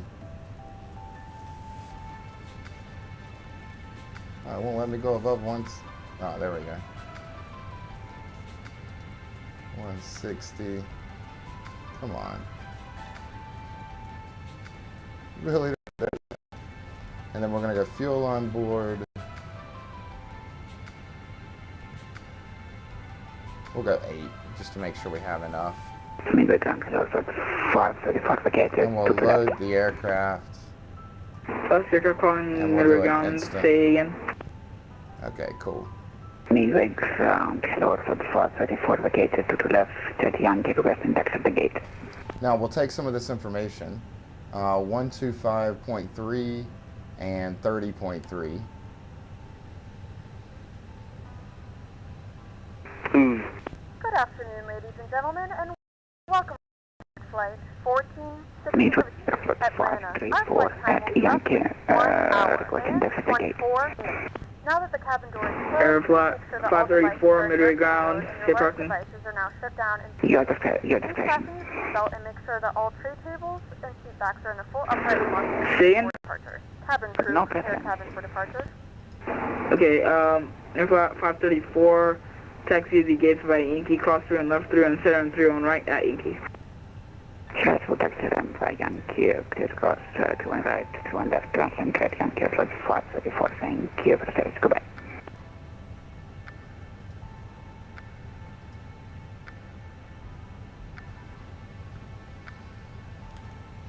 And while that's calculating, let's go over to our departure calculator. We should have everything ready to be pulled in. We do. We're actually going to be taking off from 13 Center. So let's change this to 13 Center. And it's dry conditions, so we don't need to change that. And we can pull in our weather as well. And we can go ahead and calculate what we need to put in for performance. Okay, so we're going to be looking at flaps to 1, flex temperature of 67, So let's go ahead and put that in. And you see it calculated all of this for us. All right, flex temperature of 67. We already got flaps at 1. All right, let's capture our V1, V2, and VR speeds. We're looking at 126, 135, and 135. 26, 135, and 135. Okay guys, we are good to go. We're going to go ahead and call for push.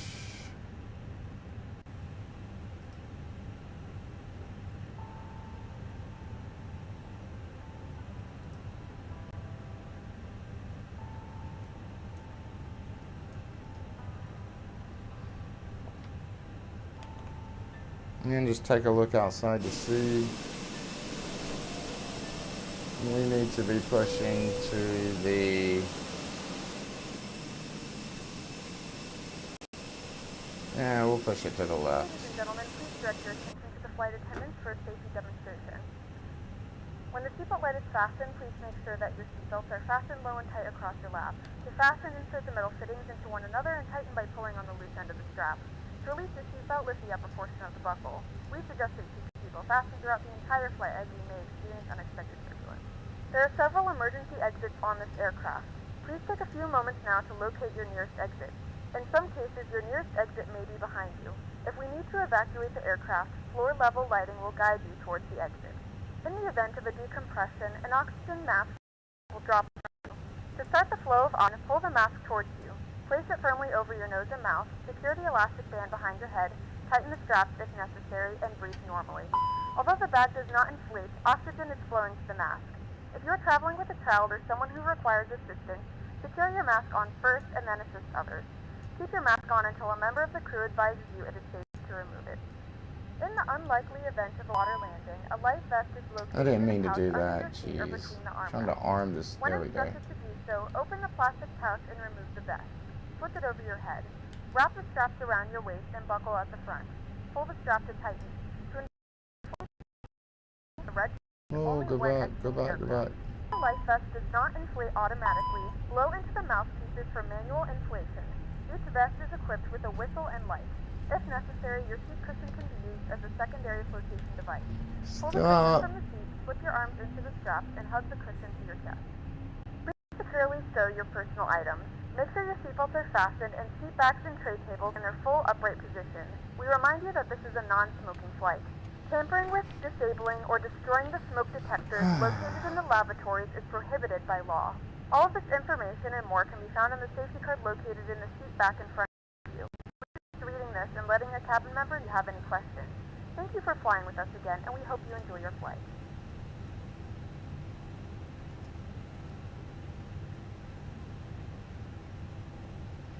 No, I forgot to turn on my beacon light.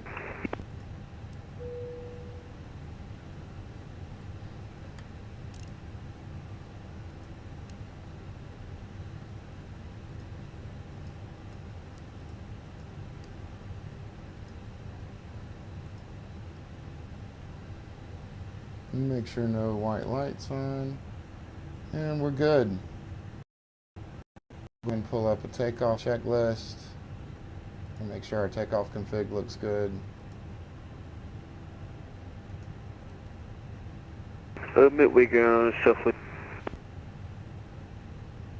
Charlie. Southwest 2556, running to the left taxi. Oh, yeah. Southwest 2556, correction. Let's see. Yeah, probably. Southwest 2556, runway 13 center, taxi via Papa, November, cross, runway 22 left and 22 right at Papa, hold short 13 left. Hi, Papa, November, cross 22 left, 22 right at Papa, and we'll hold short of 31 right at November, Southwest 2556. Yeah, I know, right? Let's hope.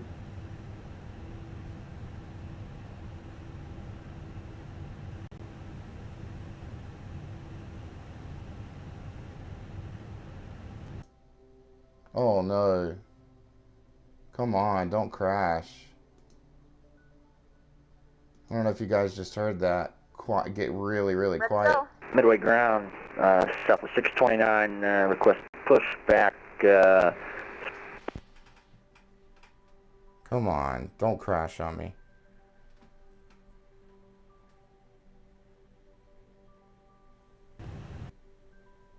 Northwest and push on to Tango is approved. Wow. Correction, Southwest 620. Wow.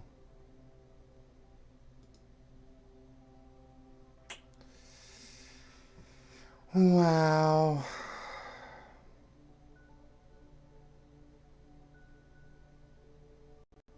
Happens every time with Navigraph. There's even an extra thing here where you have to pull it on or add it on to Navigraph.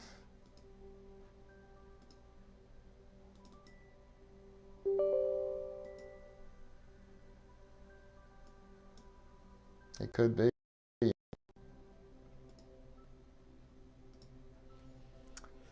It could be that it can't handle it. The thing is, I'm only running VATSIM and this app. I'm not running anything else. And I've got this set to performance.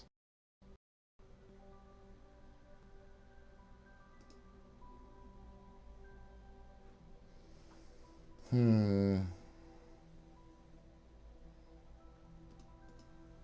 don't think there's anything else in here that I can do to...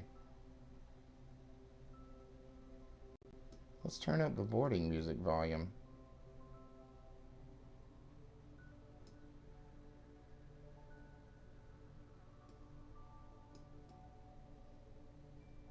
See, incident frequency, you can have it common or realistic.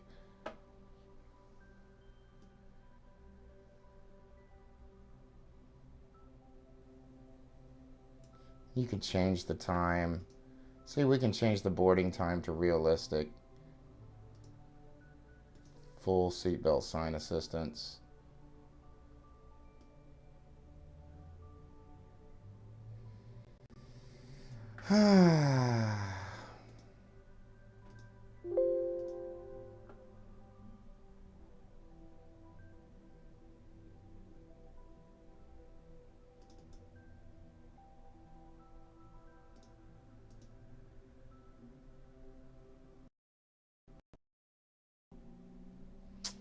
Not sure. It really only happens with Navigraph. I had this issue yesterday where it was crashing over and over and over again. Here's what we'll do. Here's what we'll do.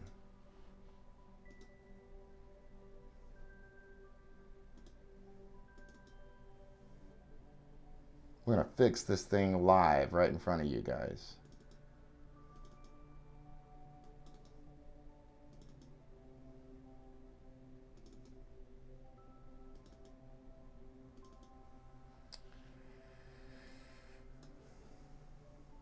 Okay, what I'm going to do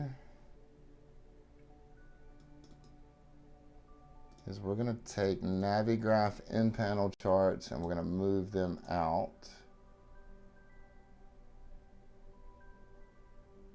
Maybe that's causing a problem too. Take that out of there.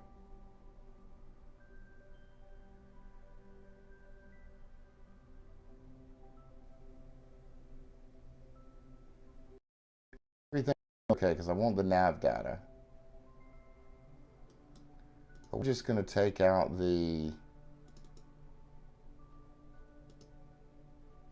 take out the in-game panel. So this way I won't even be motivated to try to open the in-game panel, because every time I open the in-game panel, that's what crashes the sim, and I will just use Navigraph charts from the iPad or the pad that's in the aircraft, because that doesn't crash. Oh, sacrifices. We're going to restart the Steam Deck one more time. I'm going to take a small break. But I'm going to give it one more shot, and I'm going to do exactly what I just said. One, we're going to make sure our is in idle when we start the engines, so that way we don't have the aircraft try to take off on us like what just happened. Which I don't know why it even started.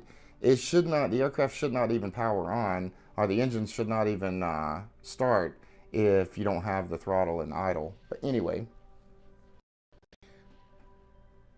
we're not going to use NaviGraph into the toolbar for Microsoft Flight Sim. We're going to use it strictly off the FENIX. So I'm going to give this one more shot. I don't know if I'm going to do Midway again. We'll check VATSIM when I come back and see what kind of controllers are online. I might flip-flop back to Atlanta, but we'll see. I do want to get a flight done. And I think now that I have changed it to realistic boarding for PACX, it will match up more now with the boarding time. So what I was a problem with was my passengers on PACX were getting boarded and loaded and sitting there waiting for me to go, and I had to sit there and wait for the passengers to load from the FENIX. And we're also going to do one thing different, guys. We're going to use the GPU. We're going to use the ground power until we get almost boarded before we turn on the APU. So that way we're not starving gas or fuel waiting for 30 minutes for these passengers to board. So we're going to do a few things different, guys. But for right now, in fact, I'll tell you what. 2 birds with 1 stone, right? I've already got the Steam Deck restarted.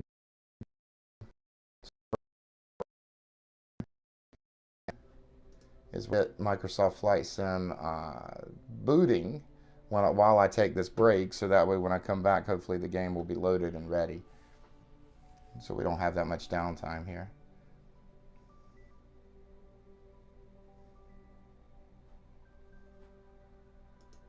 But that panel truly is what's crashing the game every single time. It crashed it at least 3 times yesterday during the stream, and it was the same time. Every time I opened the NaviGraph panel from that toolbar up top, it would crash. It would totally freeze and stall the game.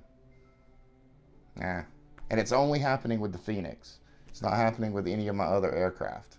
So for some reason, FENIX just does not like NaviGraph toolbar. It wants you to use the one that's built into the pad. But whatever, no big deal. I'll be right back, guys, now that it's loading up.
All right, guys, I'm back.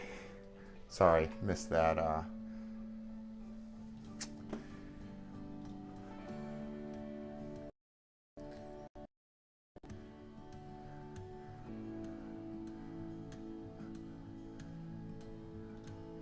Oh, geez. We got one of our mods here that's fighting a cold, everyone. Make sure you get support there. Hopefully they make it through it. Pretty bad sickness, you know. They were gonna, this is a person that lives near me. They were gonna come by and hang out, but kind of glad they declined. Don't think like going to work tomorrow if I were sick.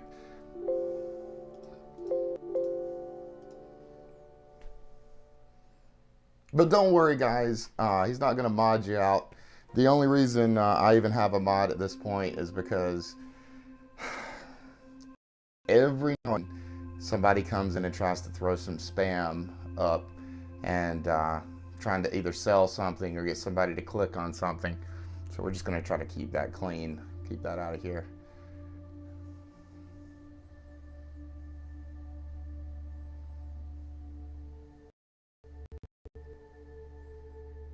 Yeah, we've had some crashes here, guys, but I'm feeling pretty confident that you ban everybody. We're going to ban you, you do that.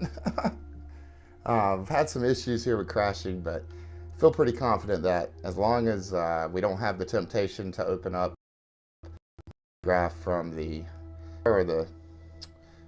top bar at the top of flight sim, then we'll be fine.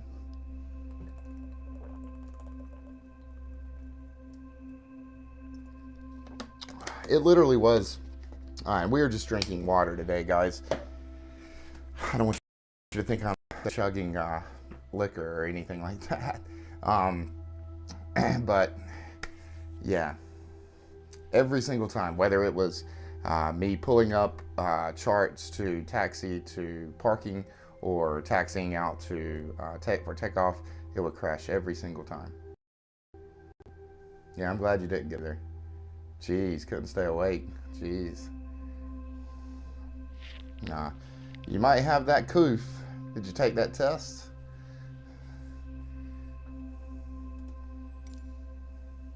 I think they have at-home COVID testing now. Oh yeah, Jack, of course you did. Did you get those results? Let's check and see what controllers are online. Oh boy, look at all these aircraft today. Sunday's a busy day. Complimentary test from the government. Let's see, we'll still do Midway. Let's do Midway to Charlotte. I mean, Midway to Charlotte and Midway to Atlanta, probably about the same. Charlotte's going to be a little bit less, but we'll do Midway to Charlotte. When do you get the results of the test?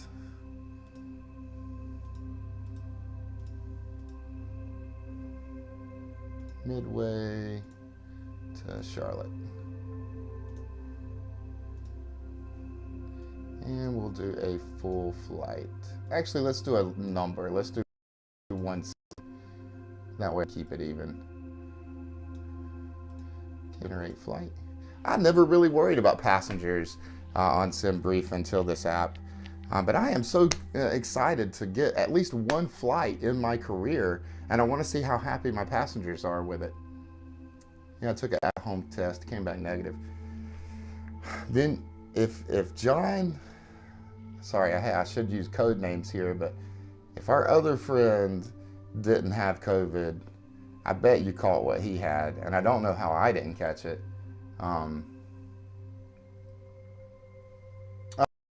Crashes, they're getting caused by this Navigraph subscription, Navigraph panel. It's not even the subscription, it's a add-on that I don't even need. I can use it in another place, which is why I'm saying I think we've solved the crashing problems.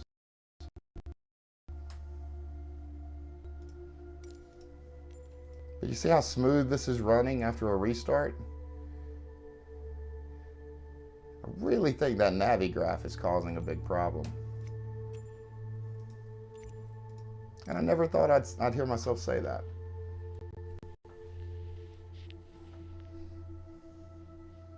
Yeah, and if you're new to the channel, if you're watching, oh, what do you mean, bro? Guess what, dude? It's like, what, 2 nights ago, I got raided by another channel. There was a channel that had 600 plus followers. If that guy's watching, thank you so much. But came in randomly with like 10 of his people, and they raided my channel, and a couple of them liked it, and it's kind of crazy. Yeah, so unexpected. I can't remember where he said he saw me, but he said he saw me somewhere, and he thought he'd jump in, and he saw that really nobody was watching. I thought that was cool. I friended him or followed his channel. Check him out as well. It was another flight streamer. He said he has a lot of the same kind of people I get, which is, obviously I'm a lot smaller, but it's a lot of people that view that, you know, have never flown on VATSIM before, or they're really new to VATSIM and they're kind of they want to dive in. So it's really kind of similar. The only big difference is he's probably playing on a really nice gaming computer and I'm playing on a really nice Steam Deck. All right, we're in here, guys. So first thing we have to program. Yeah, I kept butchering his name. He had to like phonetically spell it out in chat for me. It was kind of a weird name, but yeah, he was really cool.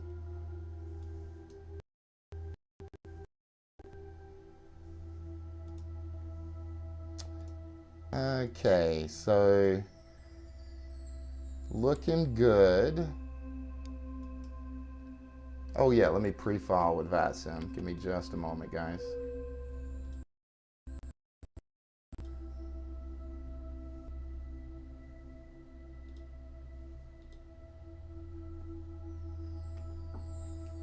All right, and we are pre-filed. Let me get this up on the screen correct.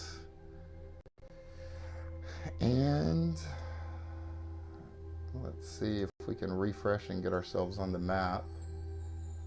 See, it's still showing that we're in climb.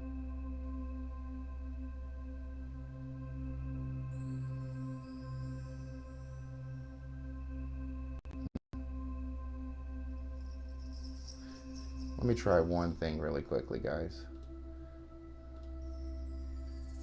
I bet you I can fix this in 2 seconds.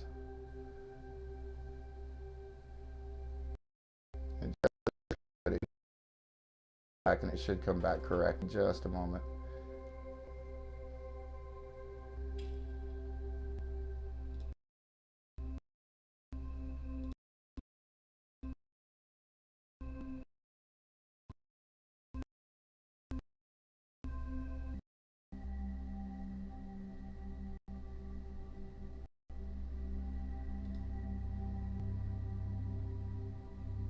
Pre-flight, perfect. Okay, so now next we're going to go ahead and load up the PACX.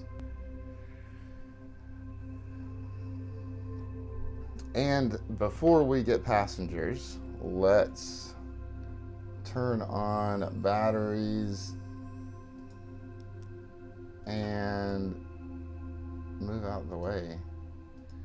And let's grab some external power. Here we go. Okay, so now we'll roll off the external power instead of off the APU and off of all that fuel that it was soaking up. Similar, wait for on-bat to come on and then it'll go off.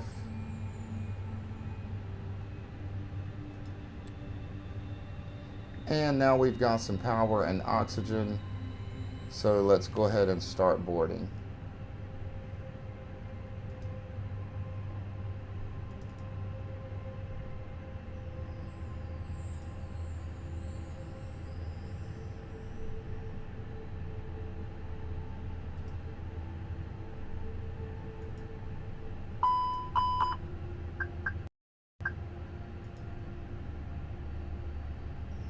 Okay.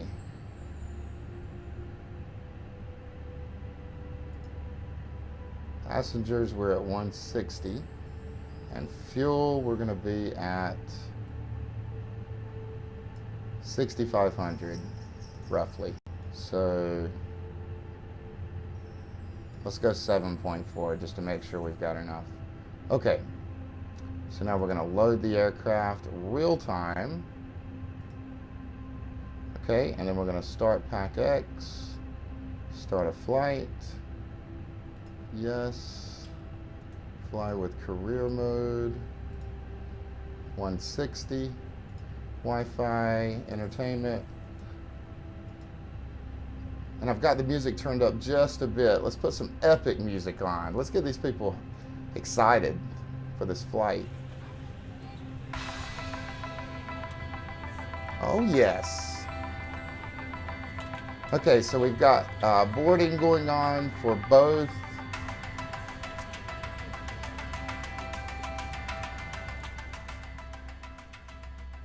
You know what? You can. You can. I mean, here's the reality of it. I got a lot of people that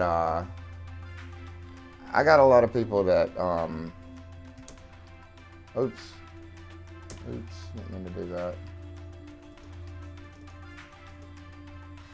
Okay, I've got a lot of people that have watched the stream. I mean, you're one of my OGs, you are, but I got some other people that are kind of OG too. I don't want them all coming up and asking, hey, can I be mod, can I be mod? Because I mean, I really don't need, only mod I need is really one, just to handle the, and I mean,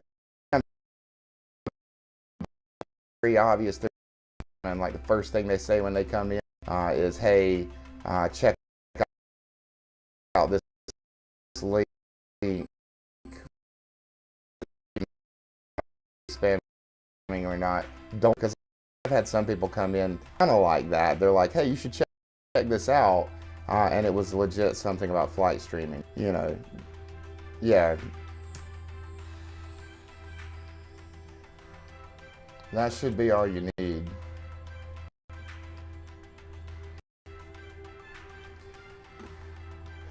But yeah, I guess it'll be nice to have a mod to fall back on. See, the thing is, I know Fueled by Kush personally. I've known him for 20 years at this point, personally. Like, I've been his friend through college and stuff. I trust him. I don't have any doubts at all. Not to say I have doubts about you, but just be mindful of it. I can demod you as fast as I modded you. And I don't want to lose people at this point. Yeah, no problem. I don't want to lose viewers at this point. The only reason you would block somebody is if they're just using my channel for their own monetary gain. Anyway, back to streaming. Okay, let's see. Everything looks good up here. We've still got our displays kind of syncing up. Let's go ahead and set up our MCDU. And yeah, no worries.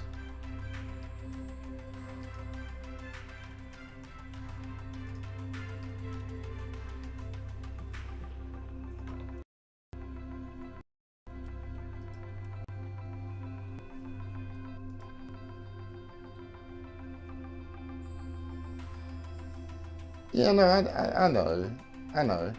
I just really want it, you know, to be apparent that I don't really need mods other than, you know, I don't have to sit here and focus on banning somebody and flying and everything else that I got going on. So there's a purpose for mods. And plus I realize, you know, most of the streaming I've been doing lately has been at night. I rarely stream during the day, and your schedule watching. But when you are watching, you see somebody, I'll shut up about it. If you see somebody spamming, get rid of it.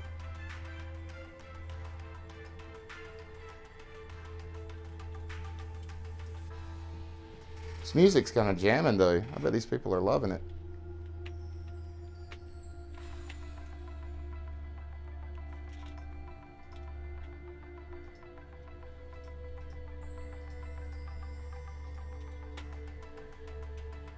That cost index is 6.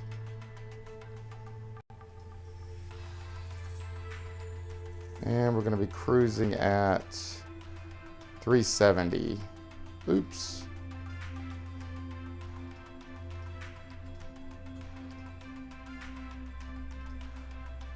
Let's go ahead and pull in our wind data.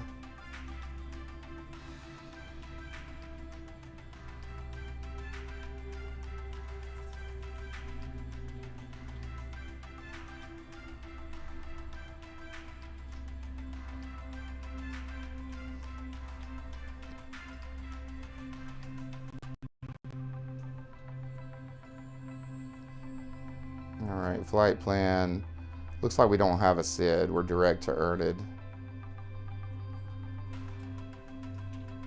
We're taking off from 13 center. No SID.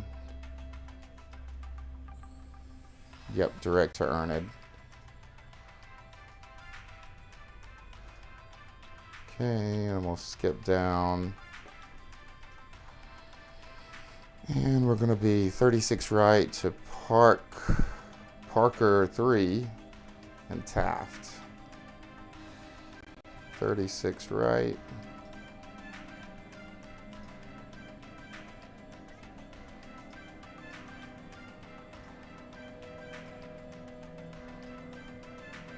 Parker 3 and Taft. Here, I'll turn my overpower the boarding music.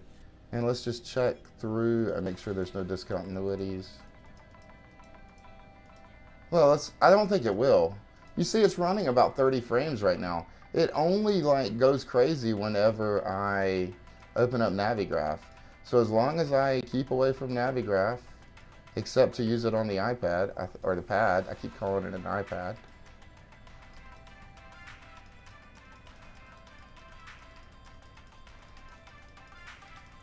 Okay, everything looks good. Should have all of our radio frequency. Actually, it doesn't have any of that in yet. There it goes. It's pulling it in now. And we're going to do flaps 1, takeoff. Everything looks good here. It's okay, because what I can do is I can use it here. See, I can go to Navigraph here. And I can import from SimBrief. And look, it's not affecting my frames per second at all. I mean, I can go here to Midway really quickly and ground charts, airport, and I'm good. And it's got my location. So I can use this without having to pull up the other, and it's fine. Yeah, it is like that, yeah. I just never really used it in the fly-by-wire. I honestly like the toolbar. I really do like being able to go up here and use it. But, yeah, it is what it is.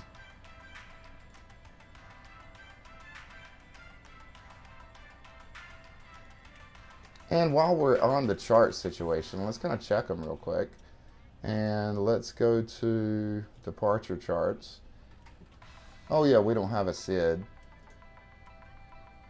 So we'll probably be cleared up straight to our... Oh yeah, we need to get on VATSIM. We'll probably be cleared straight up to 37,000.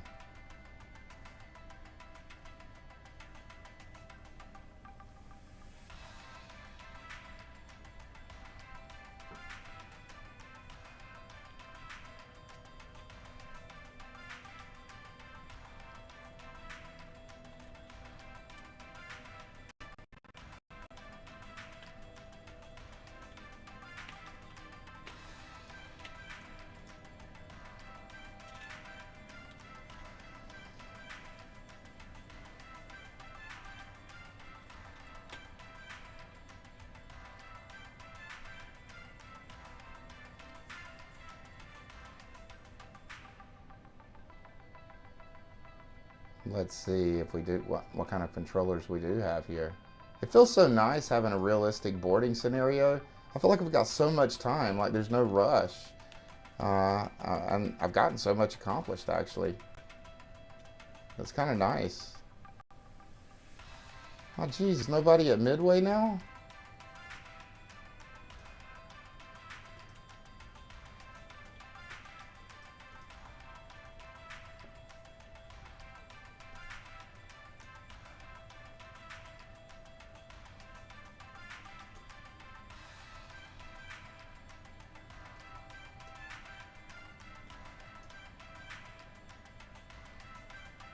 Yeah, nobody's at Midway anymore.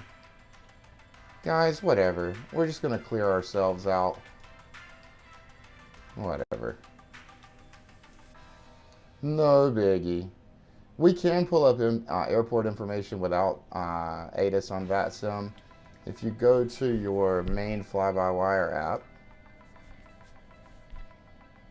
and you go to My Flight, you can go to METAR information, and we can see that our altimeter is going to be 290908.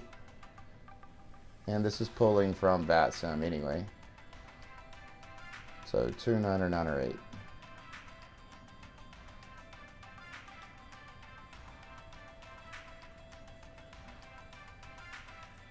All right.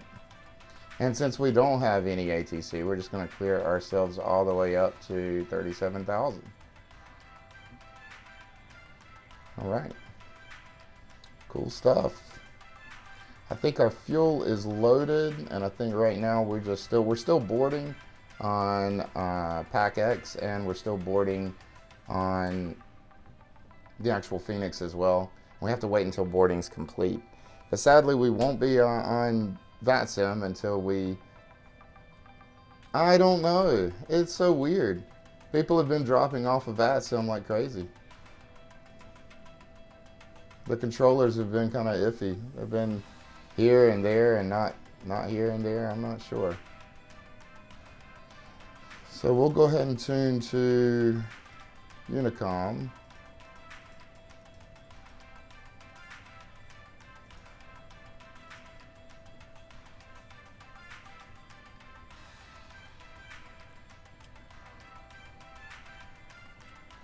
And we'll kind of set everything up here. And we're already at flaps 1.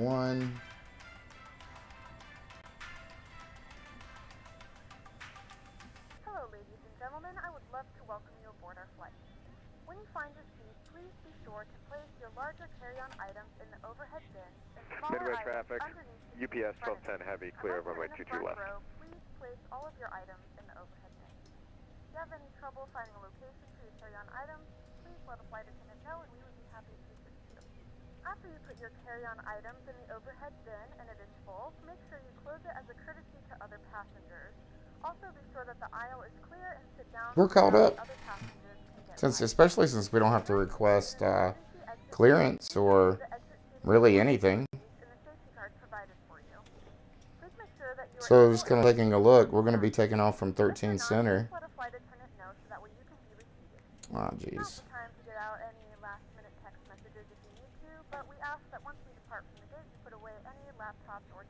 So 13 Center is right here. We're right here. So we're just going to take November to 13 Center. It's pretty easy. Cross 13 left.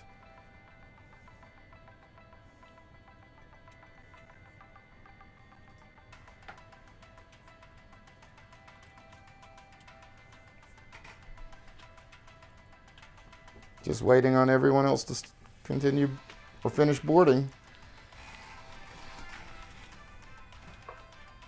And then we'll start our pushback and engine start and taxi.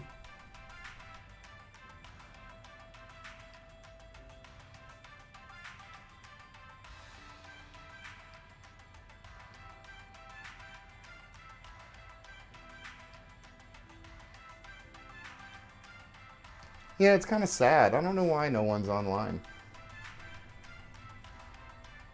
I am curious to see how well this times up with this app, because if you can see at the bottom it's boarding, And once boarding is complete, it'll change to pre-flight. And you'll also hear the flight attendant go through her spill for safety. Or actually, I think she goes through the safety spill when we start pushback. But she'll start telling everyone, hey, sit down, get your seatbelts on, shut up. And we'll see if that happens and this changes to pre-flight when this completes to 160. Because we also get a notification on this pad letting us know that boarding is complete. So we'll see how good it syncs up with real time. Delta 1503 is clear of 10 Central here.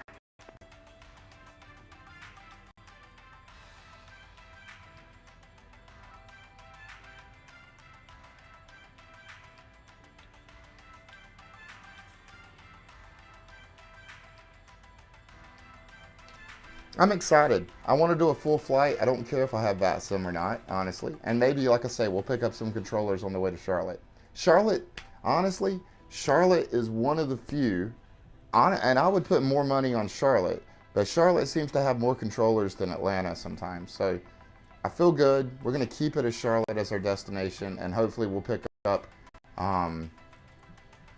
hopefully we'll put some, maybe a center at Charlotte.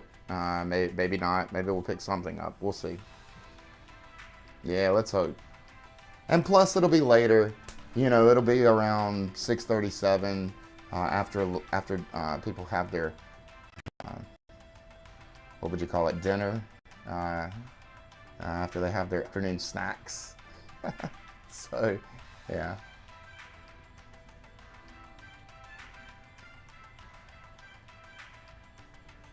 We are going to pull some numbers from this pad, but these numbers are live and they're changing as the customers set their hefty butts down. It's going to change and add more pounds. But once all the passengers are loaded on, technically you would have some cargo too. You're going to have, you know, suitcases and things from passengers. So you have to account for that. I didn't put any in here, but it's fine. But that does affect your total fuel weight or your total gross weight. All of these are going to change. We're actually going to use some of these zero fuel weights and information. You know, there was one thing I didn't do last time. It is crazy how much free time you have as a pilot, realistically. There's a lot of time to do what you need to do. But you guys see this CG? These little CG numbers on the side? Technically, you need to align this up with this little arrow for whatever your CG is. Just this guy. I can't think of what it's called right now. For takeoff.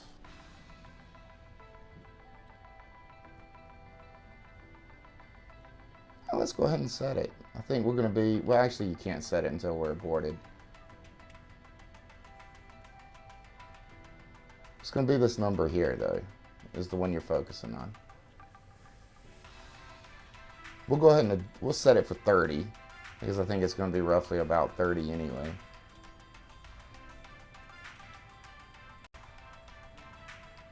Oh, that's a nice quick key to jump over to that pad. I need to remember that.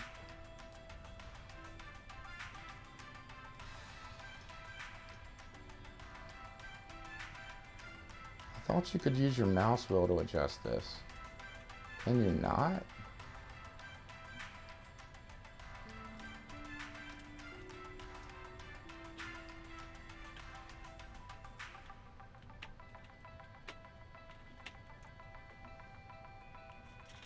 I mean, it's right there at it. That's 30 and that's where it's at. But yeah, it doesn't look like you can adjust this.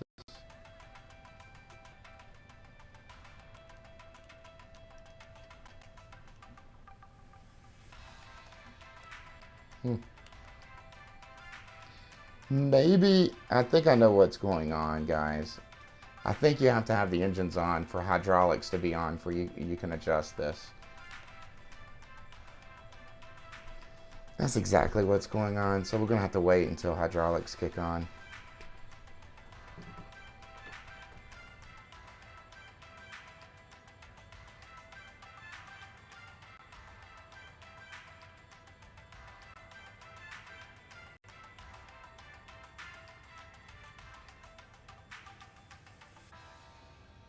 had an engine failure yesterday. I think it was from a bird strike too. It's kind of crazy.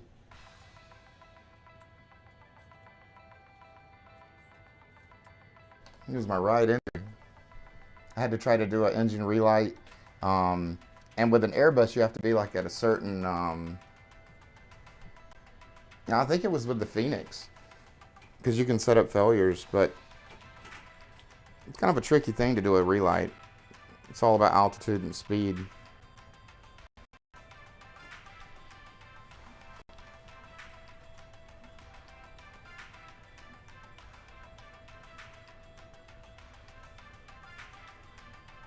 Almost fully loaded, guys.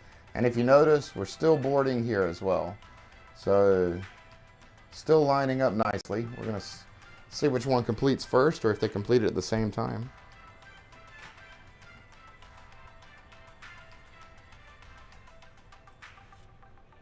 But we can't really do anything until everything...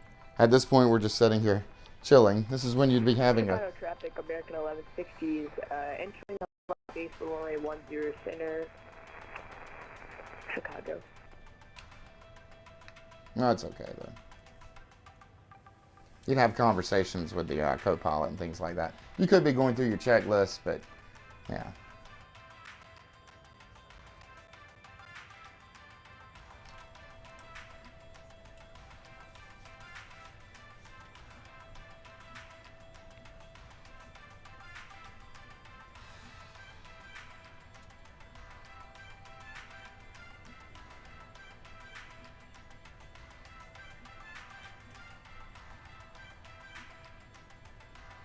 I did learn a few things about the A320 that I did not know, as far as Chicago traffic, American 1389, overhead cabbage, Charlie Alpha Bravo, India Juliet, flying downwind for runway 10 center,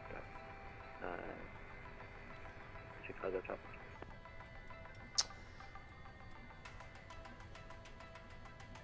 I'm gonna show you guys what I'm talking about when we do our takeoff. But there are certain things that the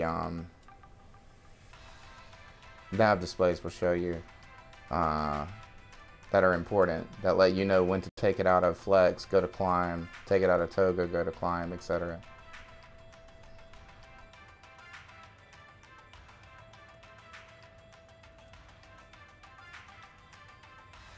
Almost fully boarded, guys.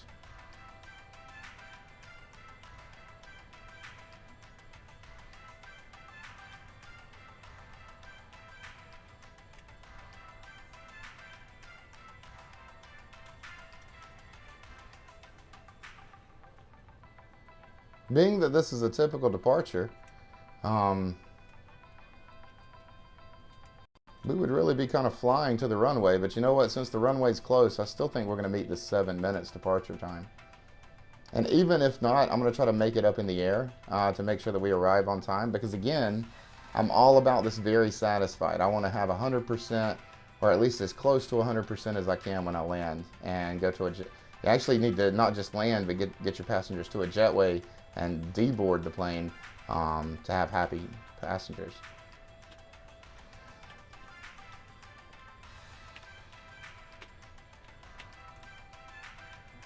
Unboard, deboard, whatever, unboard the plane. I'm not sure which terminology you'd use.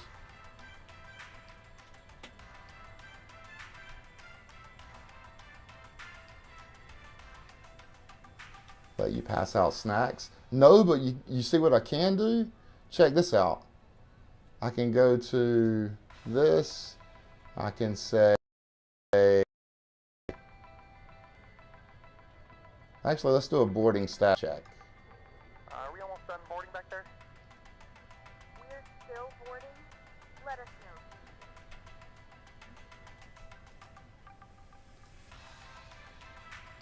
But I can do a flight attendant request and tell her to bring me a drink. Hey, can we get something to drink up here? All right. Bring me a drink. Yeah, this mod's kind of cool. All right, boarding is complete. And you see here, we got about a minute left for boarding here. So cool deal. All right, let's put these numbers in. We've got 125, and 31.1. 125 and 31.1.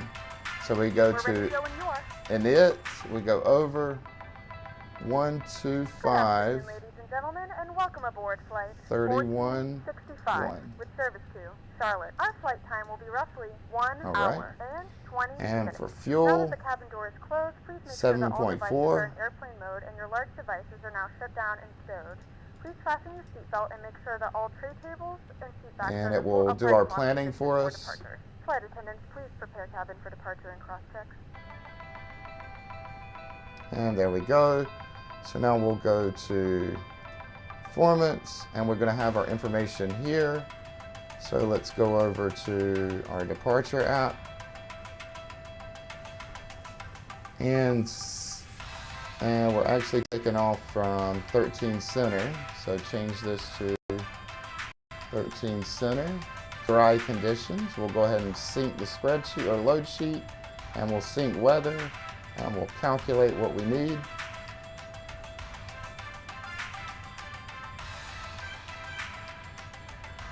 Two-hour flight and a motion sim. Yeah, that would be nice. Yeah, no joke.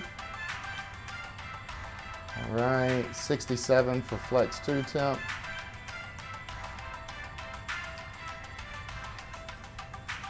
All right, and for V1, VR, and V2 speeds, we've got 126, 135, and 135. So 126, 135, and 135.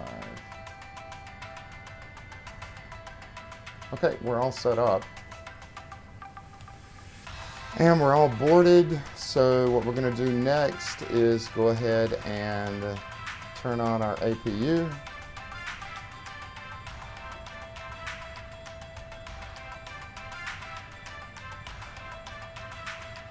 I'm going to wait 3 seconds. And we're going to turn on our starter. I'm going to wait about 20 seconds, and then we're going to turn on our bleed. And you see this changed to pre-flight.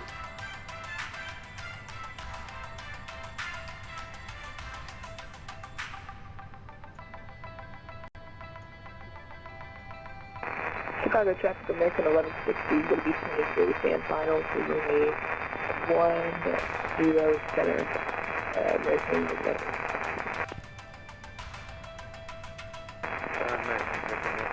Turn on our seatbelt sign, no smoking sign. And we'll turn on our If you'd like me bleed. to extend my downwind eye channel. No, but it's you was why you called this question after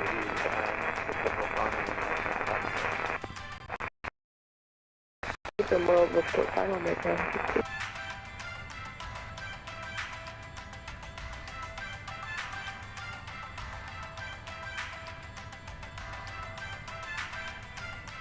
We'll go ahead and call for a TUD. Actually, no, we can't. We need to disconnect ground power.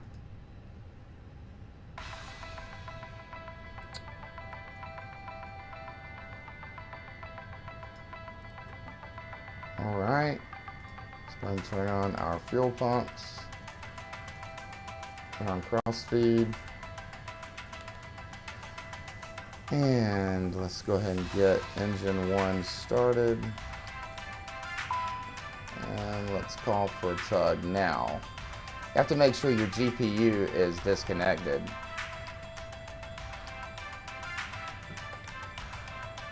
And just kind of taking a look. We will turn it right.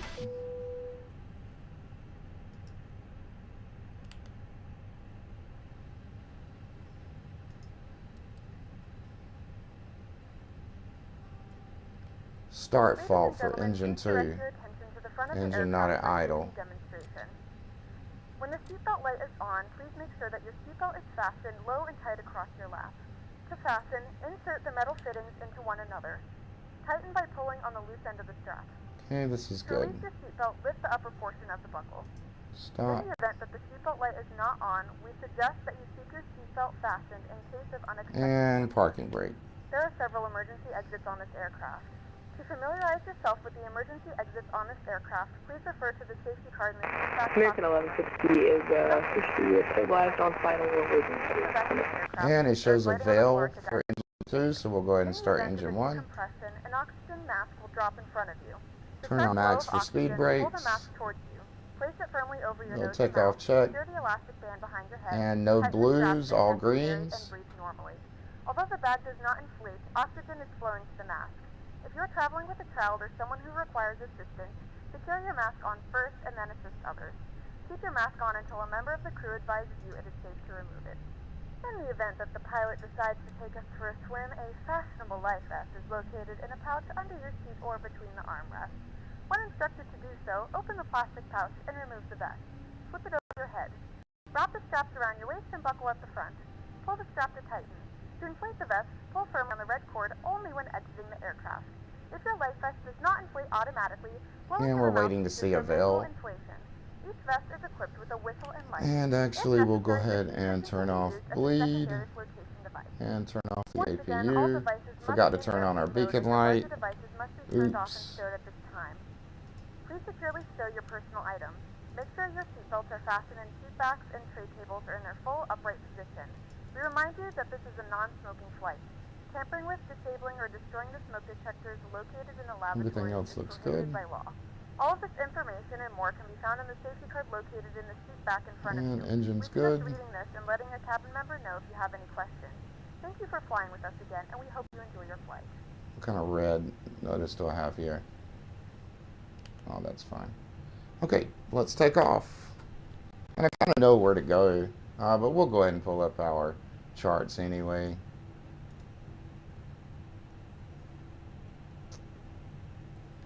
Okay, parking brake off, a little bit of throttle, brakes off.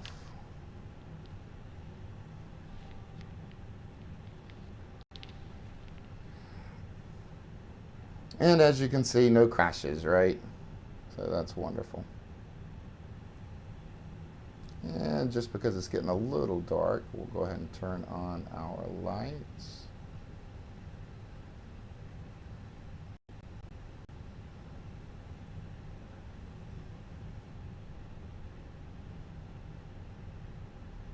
O'Hare, traffic walker 602, right downwind for runway 10 center, O'Hare. Roger, traffic, American taking us on 16 miles on runway 10 center.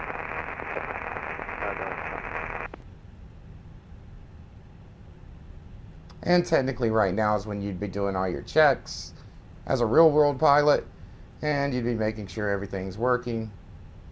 But we're going to go under.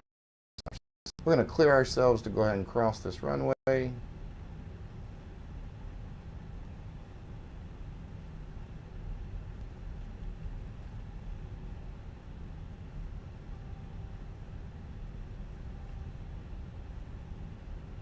And as you guys can see, there we are, we're moving. And this is the runway we want to be at.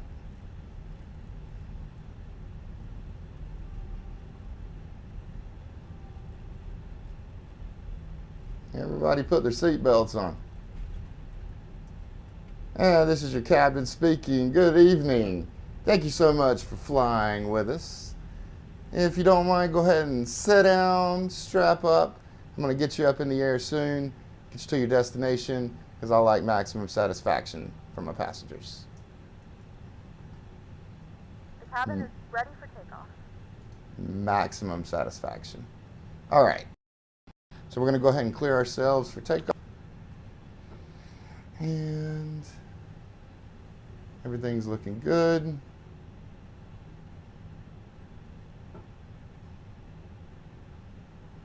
And see, it's not that bad having to use charts here. I can still use charts over here. Not a big deal. And no crashes. That's what it's all about. All right, we've got our brakes set to max. Spoilers are on, flaps at 1, which is takeoff. We could probably change CG at this point, but you know what, we're not going to.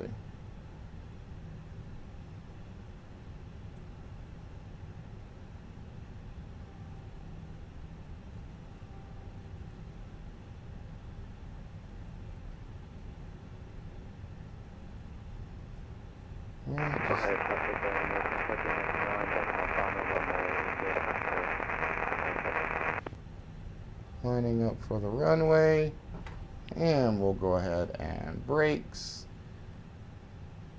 and go up to 50%. Air traffic American 1160, vacated left on Yankee, gonna ride November. All right, brakes off, up to flex. November to the gates, You don't gotta tell all your taxi information, man. Just don't hit somebody, please.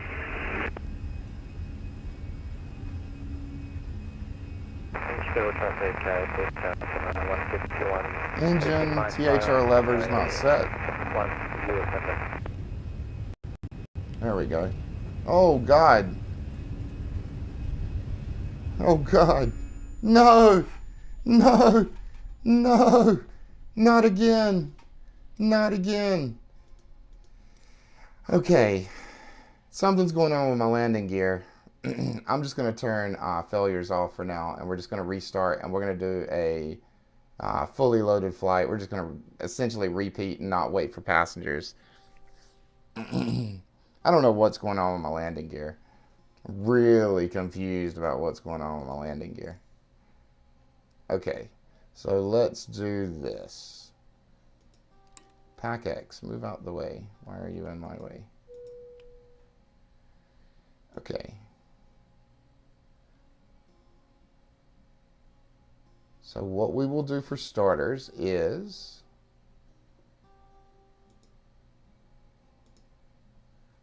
we will go ahead and set our panel. Well, for starters, we're going to go ahead and reconnect back to SimBrief.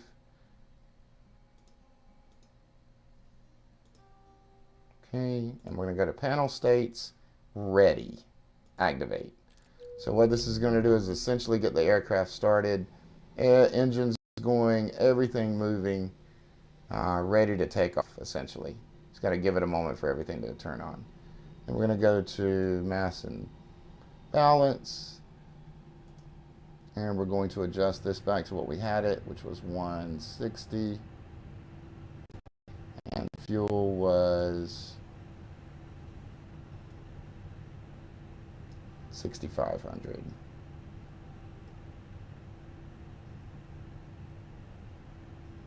.1's fine. Okay, load aircraft instant. Okay, boarding complete. All right, now we're going to turn on PACX, start flight, fly with career mode.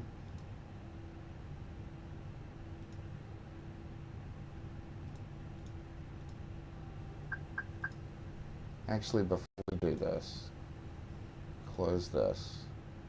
Go to settings and change boarding time to instant.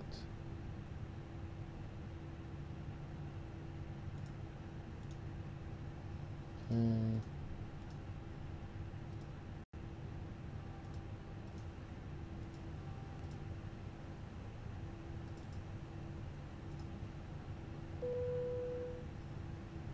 Ready to go when you are. Okay. Cool, cool, cool. Gentlemen, welcome aboard. This is speaking. After, please be sure to make sure all large carry-on items are in the overhead bin and your small items. Now, the only thing I should have to set up again is going to be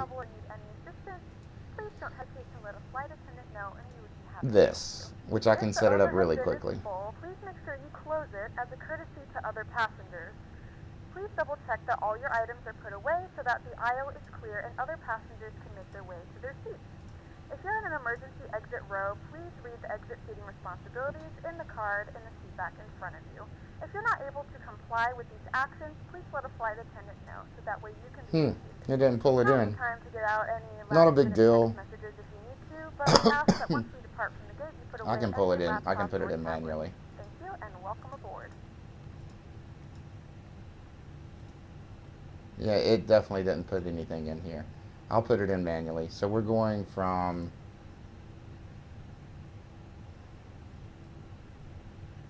Good afternoon, ladies and gentlemen, KMDW. and welcome aboard flight 1465 with service to Charlotte. Our flight time will be roughly 1 hour and 20 minutes. Now that the cabin door is closed, please make sure that all devices are in airplane mode and your large devices are now shut down and stowed. Please fasten your seatbelt and make sure that all tray tables and seat backs are in a full upright and locked position for departure. Flight attendants, please prepare cabin for departure and cross-check.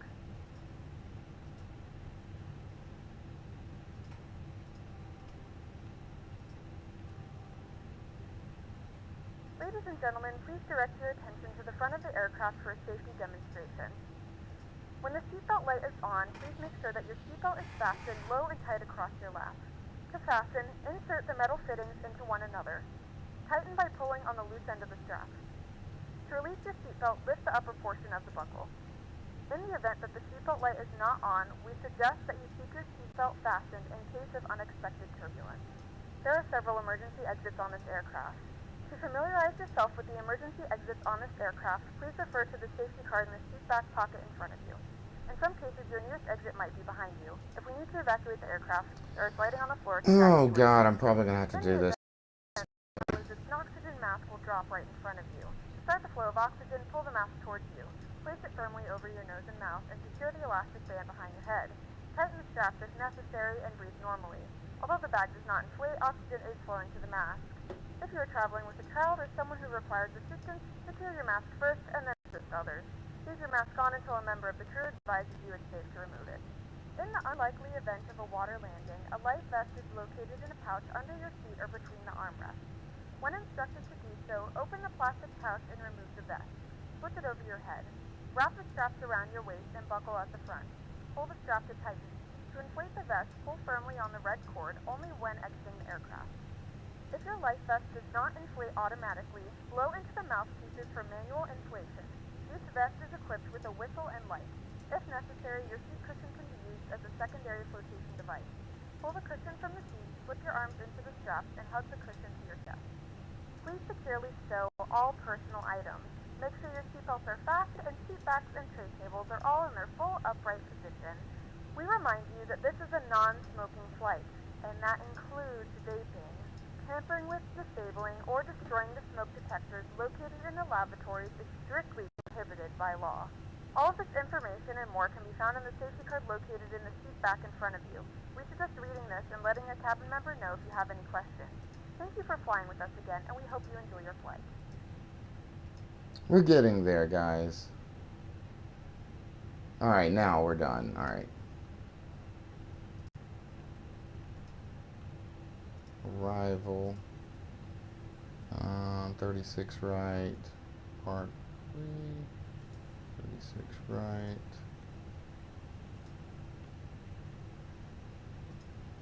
Parker.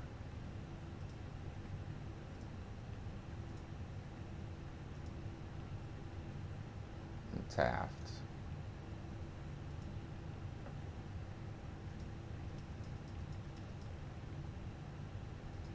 The cabin is ready for takeoff. I got you.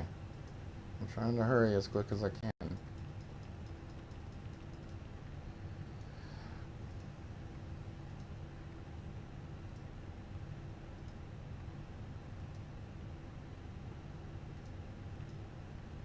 Okay, that looks good. Alright, let's pull it in our weight 125 and 31.1.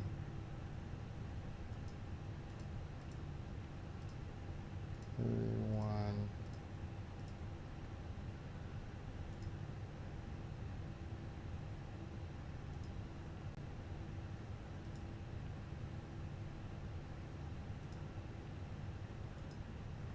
Okay, cool.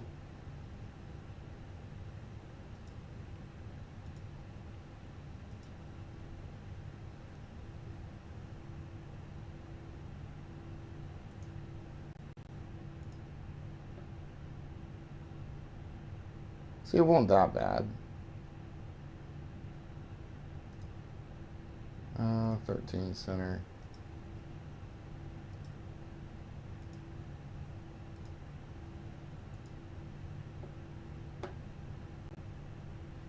All right, 67 degrees. So flaps at 1. 67. V1, VR, V2, 126, 135.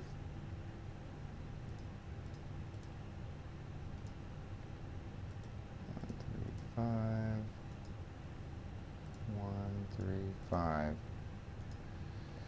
Okay. All right, we're back. Up to 37,000.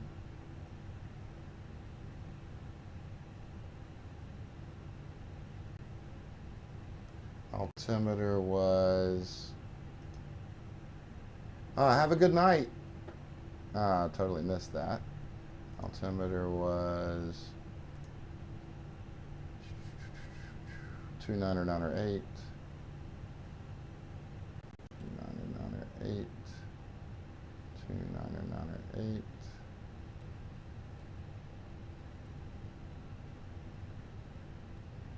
And since the runway's right in front of us, we're not even going to request pushback. All right. Go ahead and set flaps to 1. Arm speed brakes. Set this to Unicom. Am I still on this? Yes, I am. Unicom.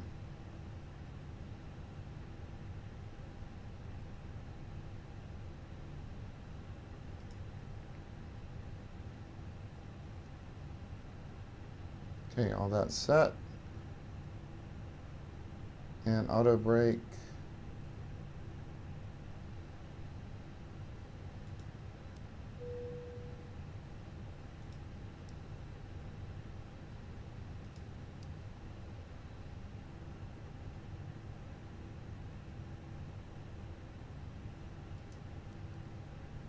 Cool, we're good. All right. So we're good. O'Hare traffic, United 234 crossing runway 10 left. O'Hare traffic, Walker 602 crossing 10 left, Echo O'Hare. For traffic, is today 204 is exiting 9 on 4 left.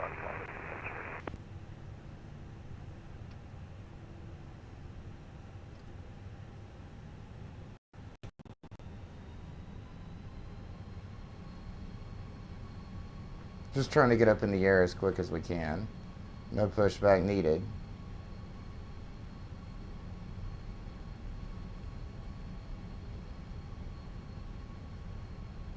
O'Hare traffic, Walker 602, clear of all runways. O'Hare, good night.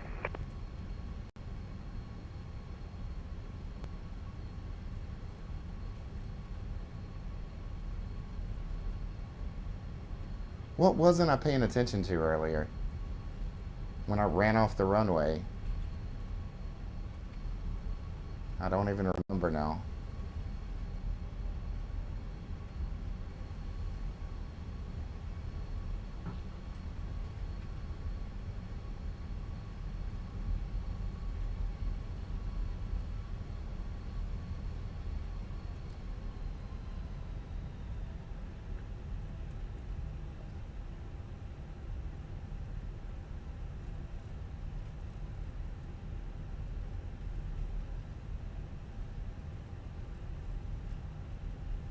Okay.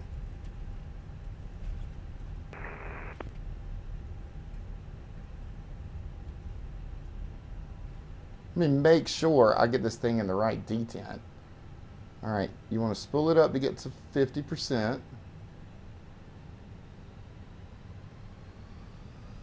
All right, let off the brakes and go into flex. There we go. Okay. Okay, now I can focus.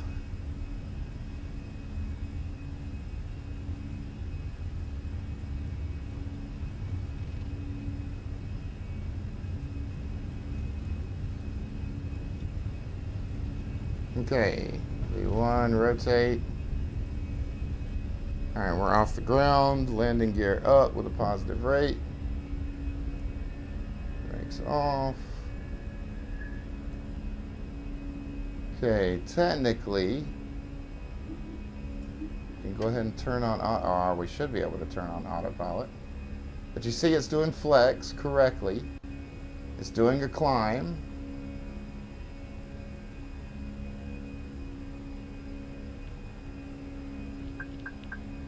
It's telling me to change to climb. So I change back to climb. And I should be able to turn on the autopilot. Let's see. Not sure why I can't turn on autopilot. Takeoff inhibit. Fuel tank pump 1.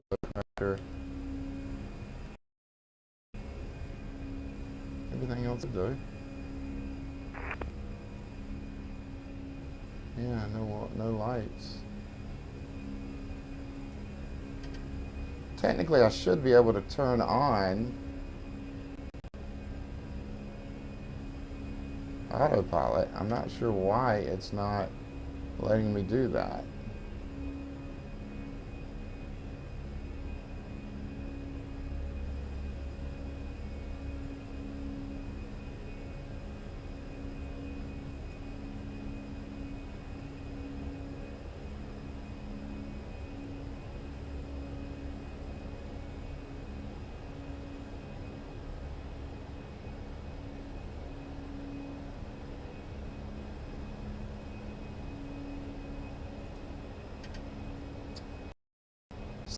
Won't let me.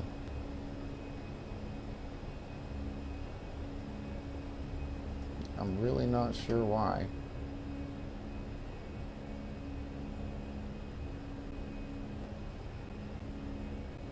Need to get some speed up first.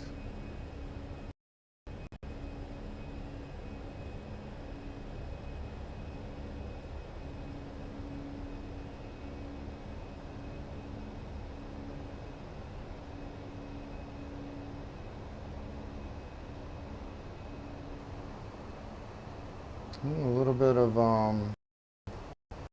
there we go.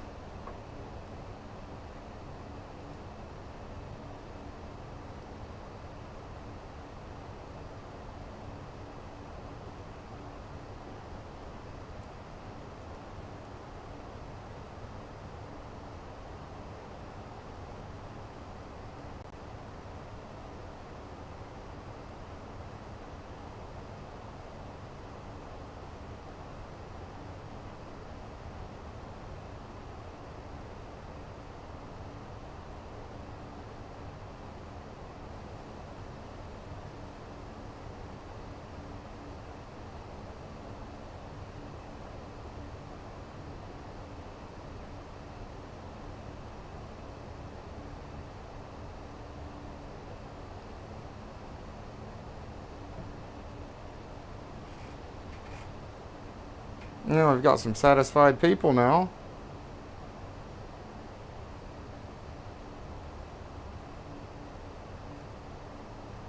It's good. All right, we can go ahead and turn off runway lights. Actually, let's turn this up just a bit. But you can turn off runway lights because those are going to be in the wheel well. So they have to bearing. Turn off landing lights as well. We are now passing through 10,000 feet. You can now turn on your larger portable electronic devices. As a reminder, please keep your seatbelt fastened while you are seated and do not congregate in the galleys or near the lavatory. This aircraft is equipped with onboard Wi-Fi. You will be required to pay a small fee if you wish to access it. We do offer complimentary in-flight TV thanks to our partners. Connect to the Wi-Fi and you will be able to access our wide range of free live TV and safe movies library.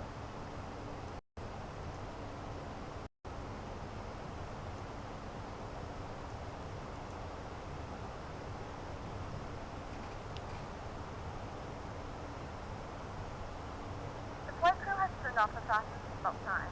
You can now get up and move about the cabin. However, we ask that you keep your seatbelt fastened when you use unexpected turbulence.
Yo, what are you doing?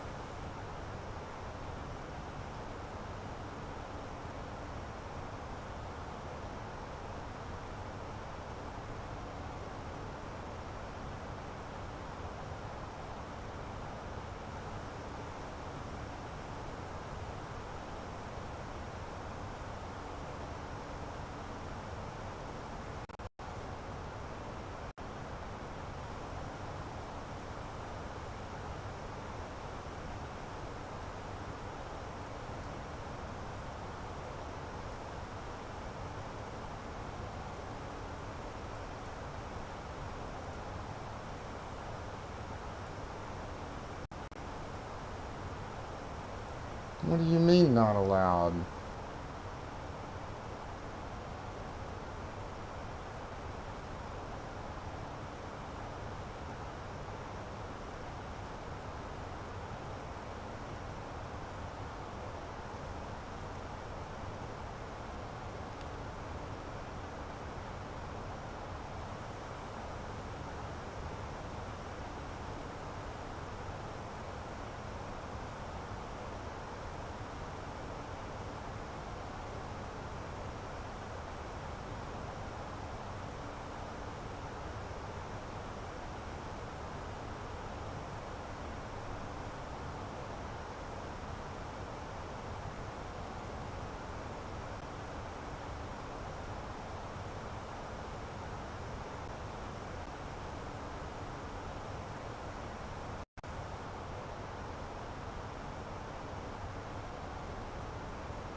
Yeah, I know, right? Crazy, ain't it?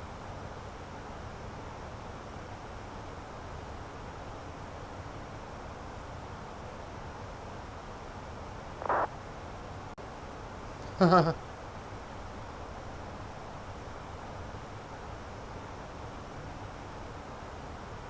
got some satisfied passengers too. Loving it.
Hey, how's it going?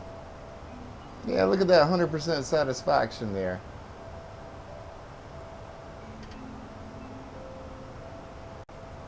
We're gonna have to come down on our, because we're going too slow.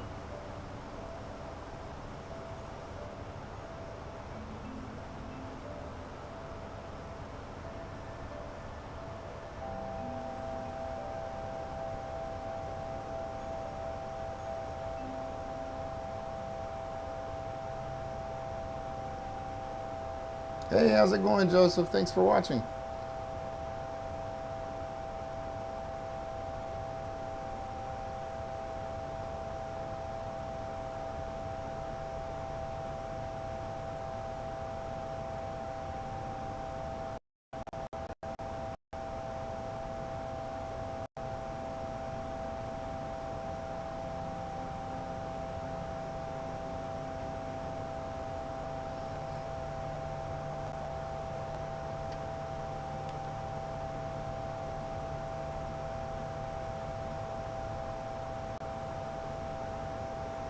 Oh, wait.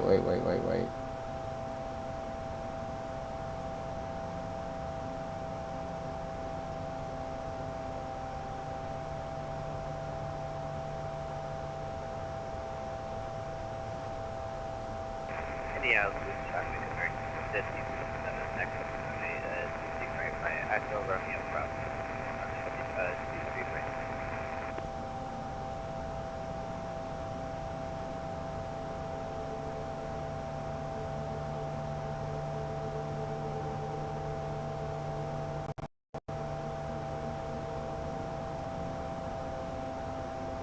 Oh, nice. Nice. Thank you so much for watching.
The noise will go when we get back up to altitude.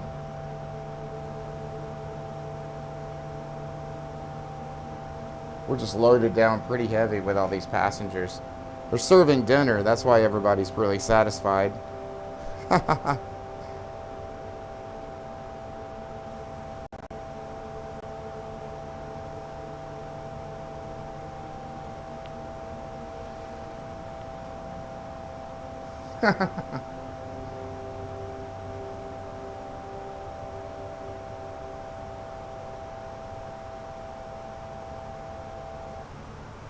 There we go, that noise went away.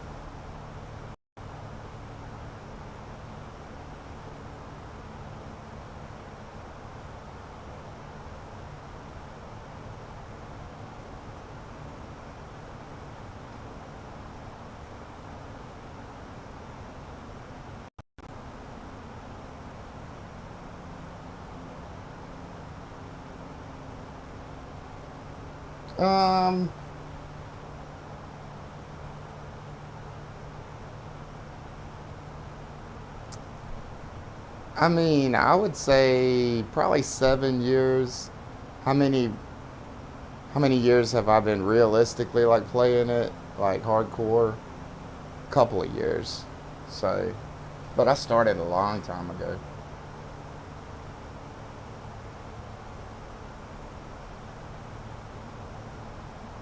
All right, and just to make these people happy, I'm gonna see if I can hit the gas a little, or yeah, hit the gas just a bit and take it up right below overspeed, right there. Get these people to their destination even faster, and they'll be really happy. Yeah, yeah.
Alright, we're back on our flight path now.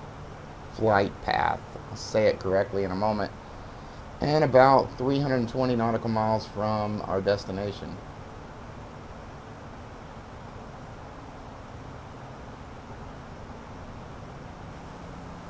And we are rolling as far as time goes.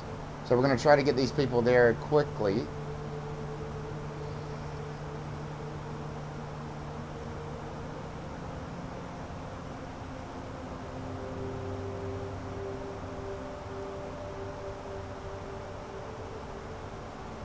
I am going to take a small break, guys, but stick around. Everything's looking great. I'll be right back.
Be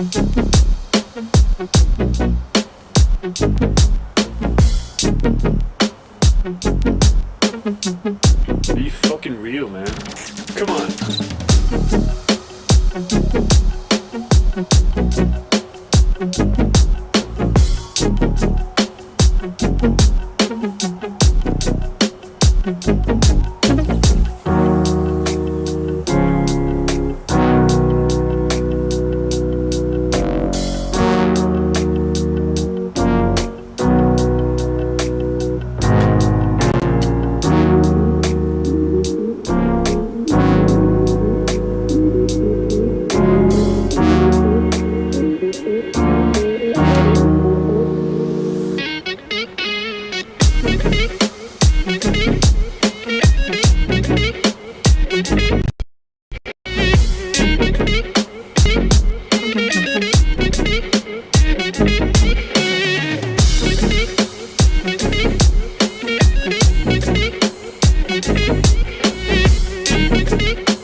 All right, I'm back.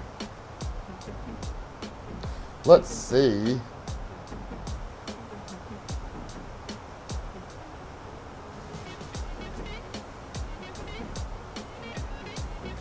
Let's let them know we're ahead of schedule. From the flight deck, we're moderately ahead of schedule. We'll get you on the ground sooner than later. I bet that makes the people really happy.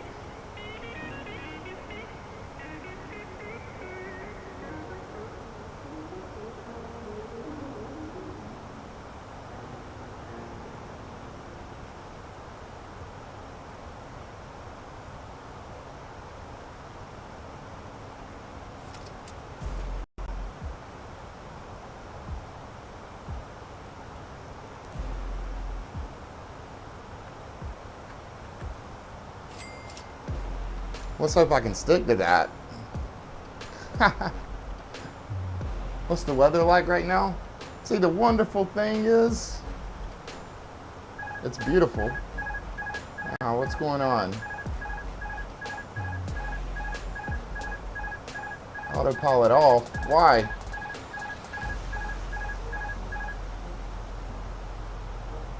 Why?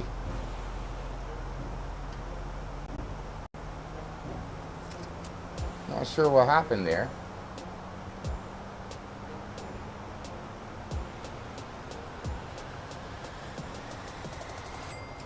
But looks like in Charlotte, clear skies, 10 miles of visibility. Pretty smooth.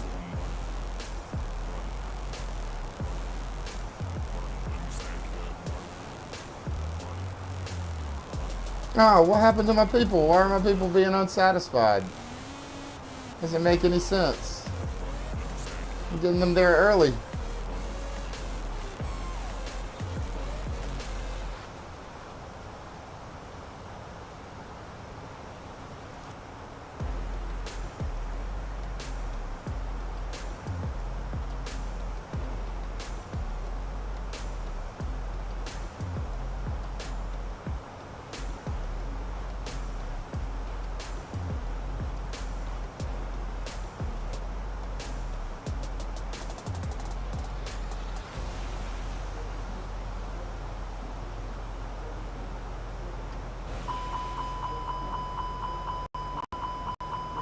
In the world. I keep hitting a little bit of turbulence and it knocks my autopilot out.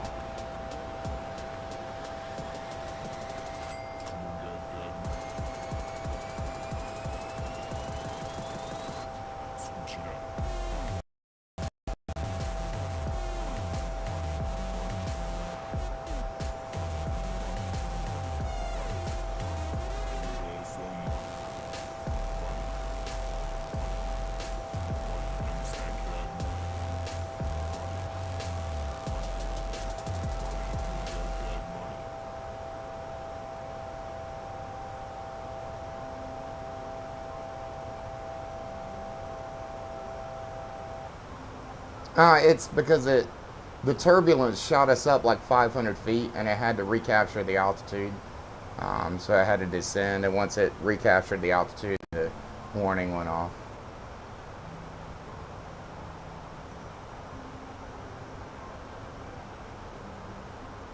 Nice.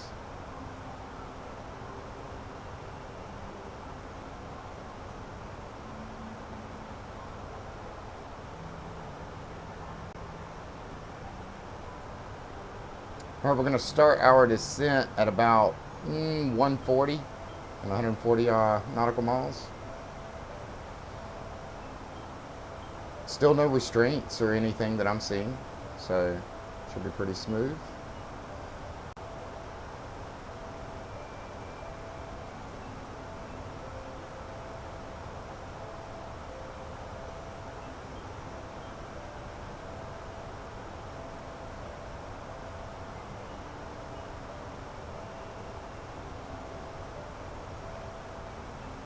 I am going to be off. I'm not going to get them there in 27 minutes, like I said. In fact, let me go ahead and give them the bad news that I was incorrect.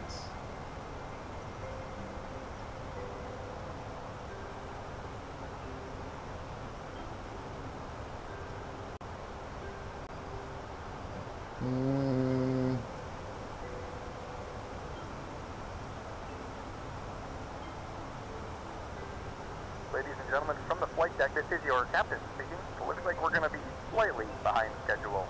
We do apologize for this flight inconvenience. Oh, look at my satisfied. It went down to 89%. Boo. They hate the pilot now. Just wait until they have this buttery smooth landing and they'll be happy.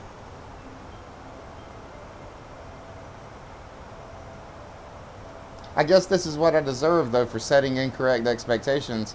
I shouldn't have said, hey, we're going to be 30 minutes ahead of schedule when we were truly only like 20 minutes. I should have said 20.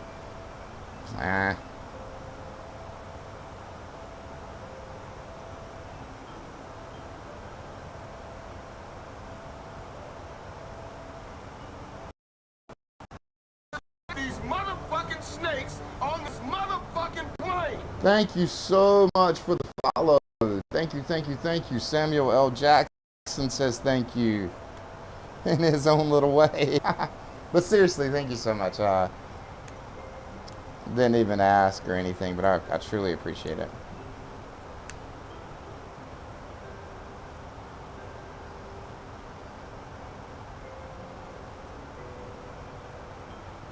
Yeah, thanks. Like I say, we'll be coming in for a landing. There's one slight concern that I have, and that is my fuel level. We have tons of fuel on board, and we're not going to start our descent for another 120 nautical miles. So I've been like gassing it the whole way to try to get us there quickly.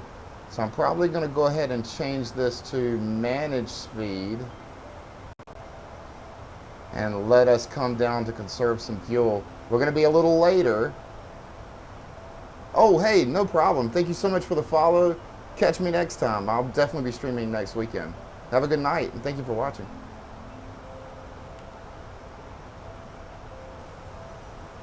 But to finish my statement, I'd rather sacrifice a little bit of time since these people are already unhappy than run out of fuel and have them divert and have to catch another flight.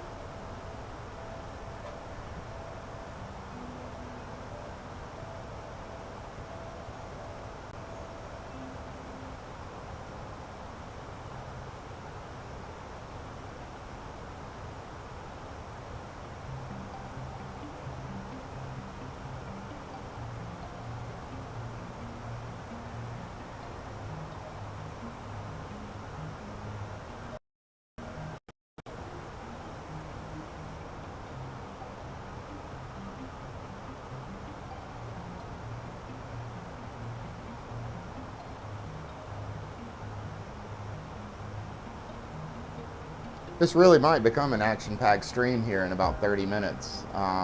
Decision time when we start our descent. Really, truly, when we start our descent, I'm gonna have to judge the fuel situation. I really should have given myself a little bit more reserves when we were fueling up. Or maybe I didn't even check. That could have been the issue. Maybe I didn't match the fuel.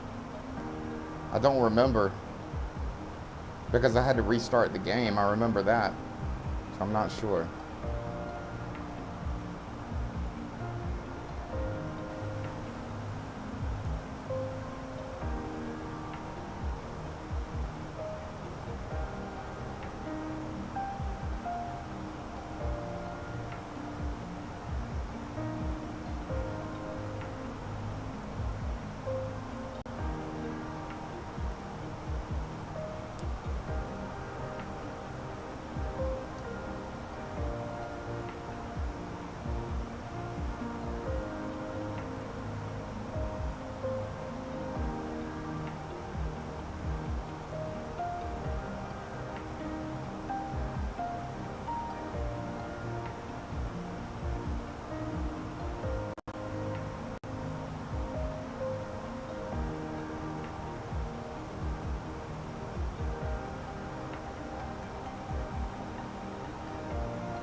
There is good news, guys.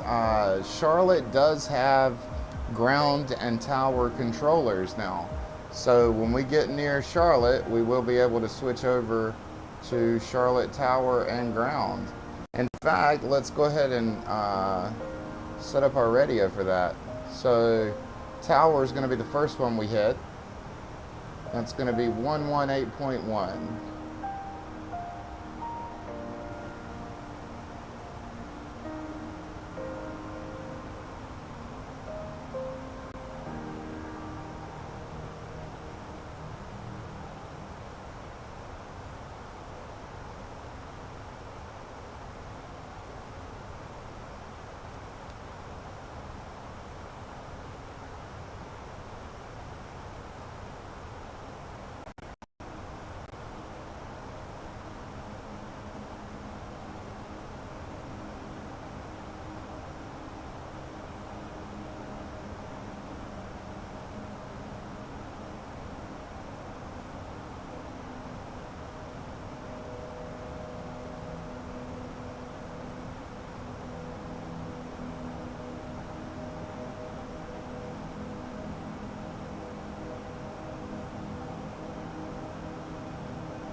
Delta 2880 recycled transponder squawk 2052.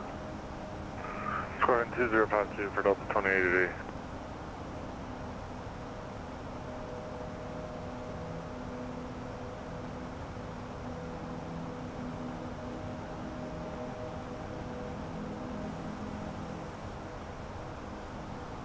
Delta 1465, Atlanta Center, roger.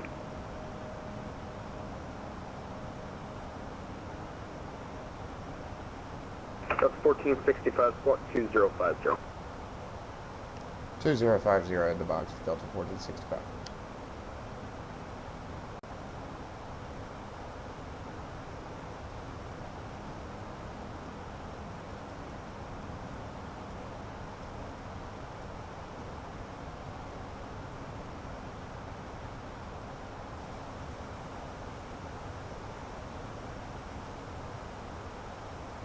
Delta 1465, radar contact for 50 miles north of Charlotte Airport, flight level 370.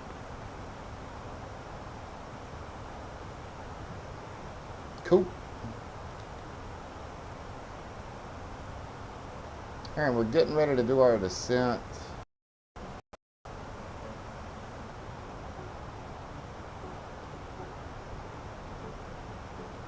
Number 618, Bravo Yankee, contact Atlanta approach 133.47. See it. 133.47, 618 Bravo Yankee, United. Delta 357, cross Aussie at 12000 and 250 knots, Atlanta altimeter 3012.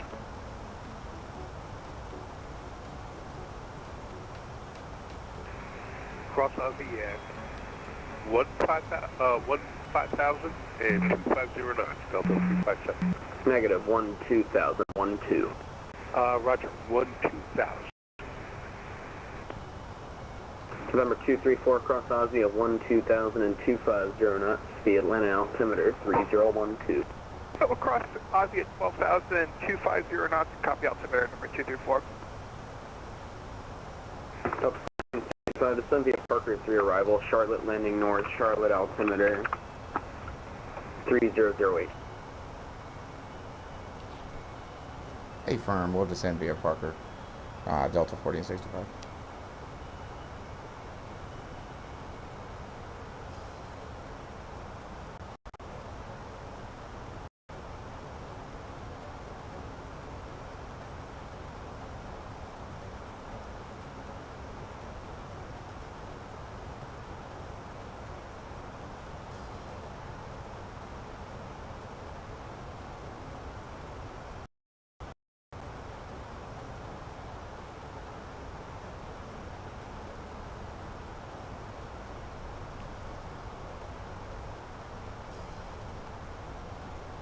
Atlanta Center, Delta 13, or correction, Delta 379, 14,000.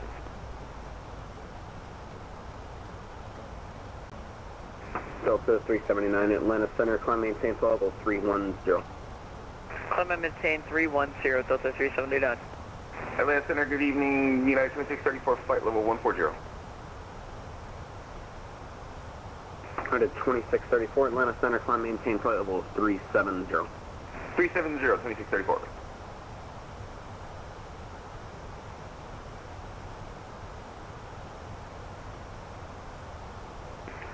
Atlanta Center, TBM 262, Mike Hotel, 11,000 feet. 262 Mike Hotel, Atlanta Center, Greensboro, altimeter 3007. 307, 262 Mike Hotel. Number 677 Mike Alpha, cleared direct to Dabo. Direct Dabo for November 677 Mike Alpha. Delta 2880, radar contact lost. Number 234, cross Aussie at 12000 and 250 knots, Atlanta altimeter 3012. I'm across Aussie at 12,000, 250 knots for 234. You told me that about 3 minutes ago, but number 234 copies. Sorry about that, I never put it in the scratch pad for you. No worries, number 234. American 2980, cross Aussie at 12000 and 250 knots, Atlanta altimeter 3012, more than 1 hour old. Cross Aussie at 12000 and 250 knots. Sorry. Atlanta altimeter 012. American 2980. Atlanta Center, Walker 2559, worth 14,000 feet. Walker 2529, Atlanta Center, climb maintain flight level 330. 330, 59, 2559. Lufthansa 121, contact Atlanta approach 133.47. Goodbye. Contacting approach Lufthansa 121. Bye-bye.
Charlotte Center, good evening, ANAC 123. ANAC 123, Atlanta Center, climb maintain flight level 340, cancel speed restrictions. 340, ANAC 123. November 234, start your descent. You're about 20 miles from Ozzy. 234 start a descent for North 234. Thanks, November 234, descend and maintain 12,000. I'll vector you back around for it. Turn right heading. Let's do 330 vectors for descent. Vector for descent for November 234. We'll turn right heading 330 from 234, descend down to 12,000.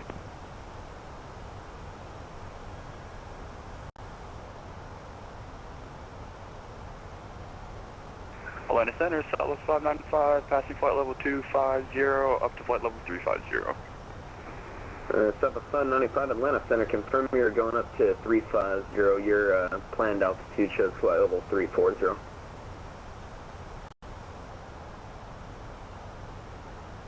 Yeah, that's what I had planned, flight level 340. Southwest 595, roger, maintain flight level 340. Maintain flight level 340, Southwest 595.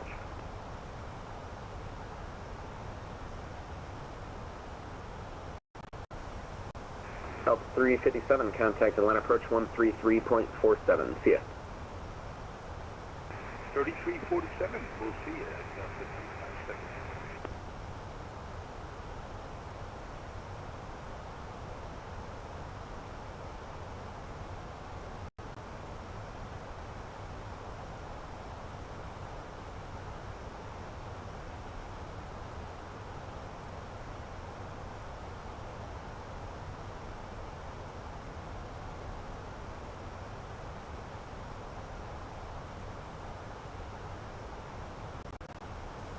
Number 677 Mike Alpha, cross Dabo at 12,000, Spartanburg altimeter 3011. Good evening, Atlanta, approach Delta 357 on the odds. And Delta 357, you're still up on center, you gotta hit the button.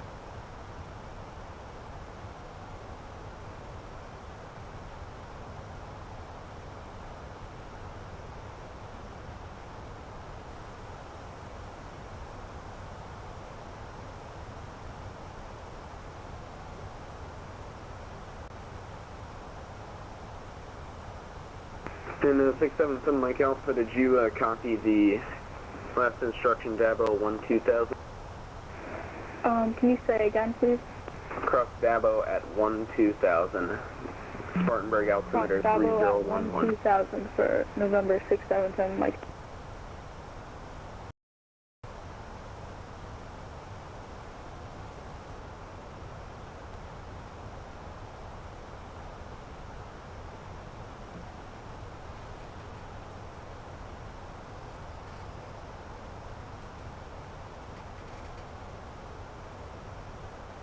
Number 234, turn left direct Aussie. Left direct Aussie for number 234. And 234, cross Aussie 120,250 knots. Oh, across Aussie 120,250 knots for number 234. Great, thanks.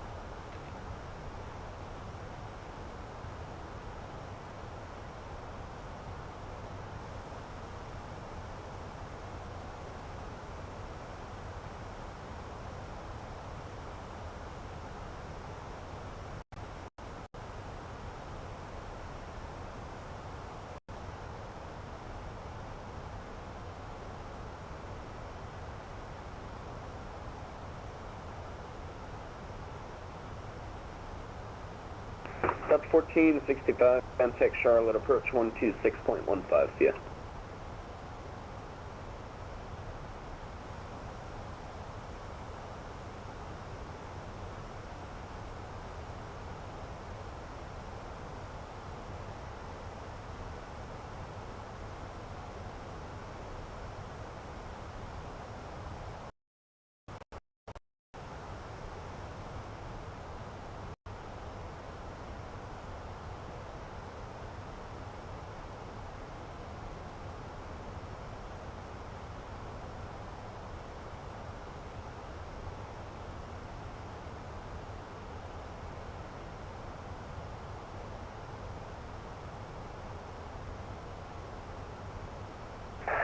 American 1411 Charlotte departure, radar contact, maintain 8,000, turn left heading 270.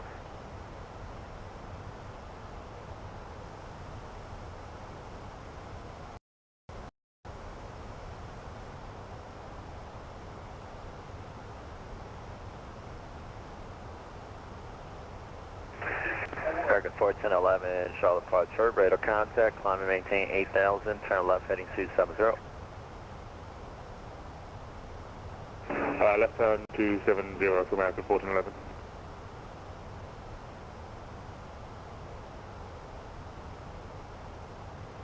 Delta 1465 Charlotte approach, altimeter 3010, expect the visual, runway 36 center.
Charlotte approach, November 123 Alpha, 11 miles east of Charlotte.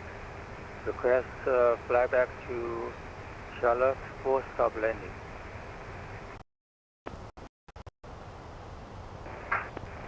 American, standby, November 123 Alpha, standby. American 1411, climb and maintain 16,000, proceed direct Bobsy.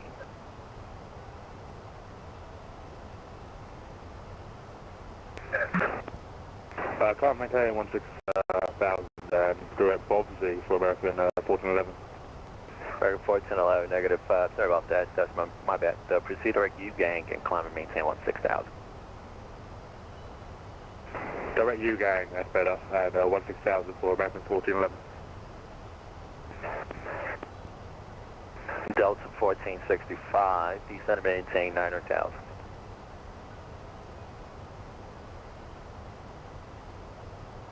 Cessna 123 Alpha, go ahead again with your request. Request fly back to Charlotte, full stop landing. It's Cessna 123 Alpha, you're VFR, so you can do whatever you want. If you're going to Kilo Sierra Charlie Romeo, you could go direct to the airport, your own discretion. So then go back to Charlotte.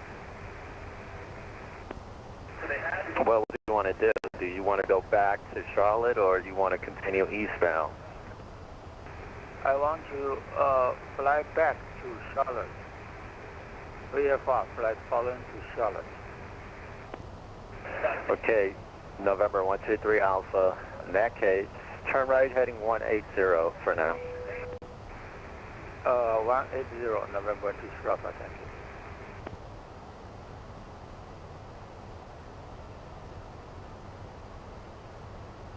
Ladies and gentlemen, the flight crew has turned on the fasten seatbelt sign. Please return to your seats and fasten your seatbelt.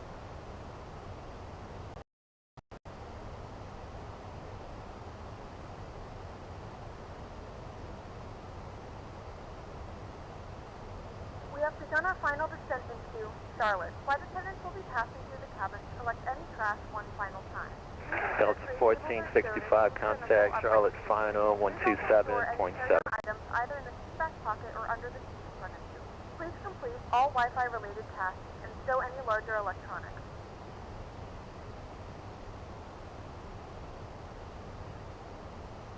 American 1411, contact Atlanta Center 132.907. You have a good day.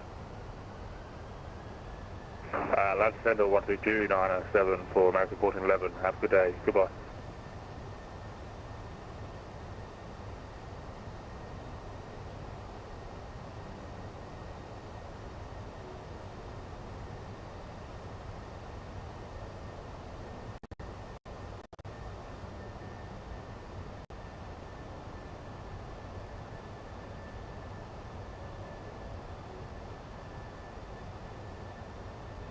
Delta 1465, Charlotte approach, descend and maintain 5,000.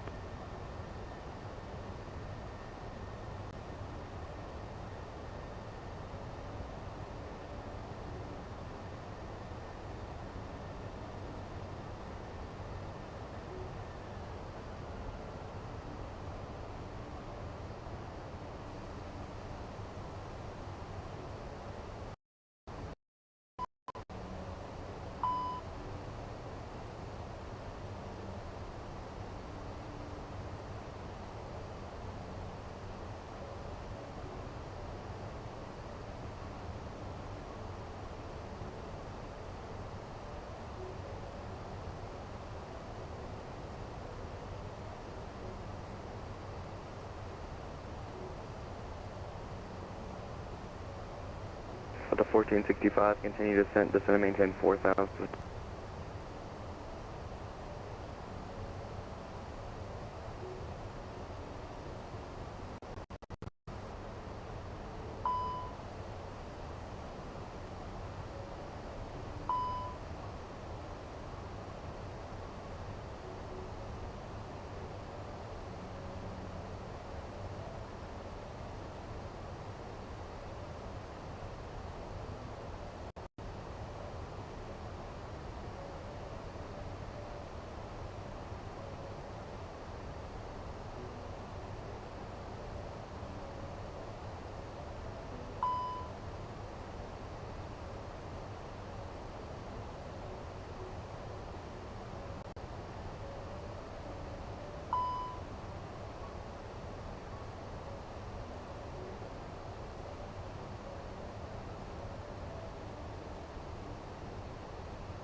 Delta 1465, are you set up for the visual or the ILS?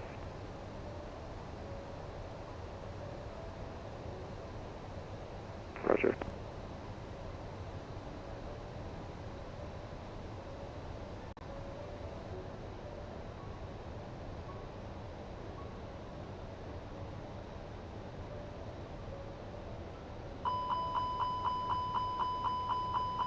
With the 1465 stand missions?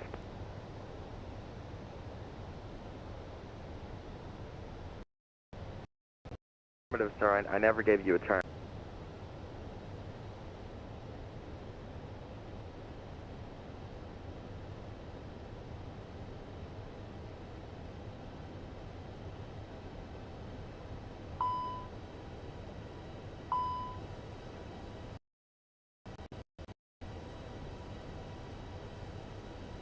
Well, Delta 1465 on that note, airport's at your 9 to 10 o'clock and 10 miles off the port in sight.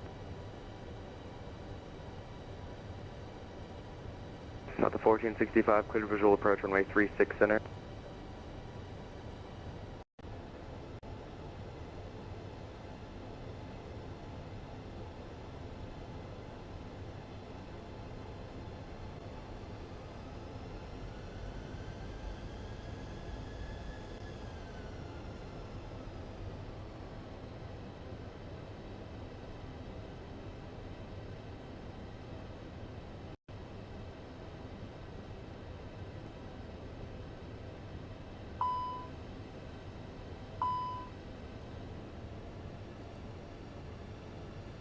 Ah, I've been muted. I'm getting this notice for fuel. We are really low on fuel, but hopefully, about to make our final turn. Hopefully we've got enough to get us to the runway. Gonna go ahead and go landing gear down.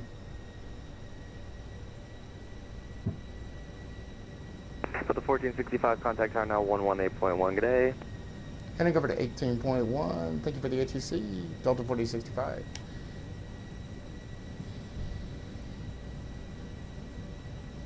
Tower, Delta 1465 with you for 36 center.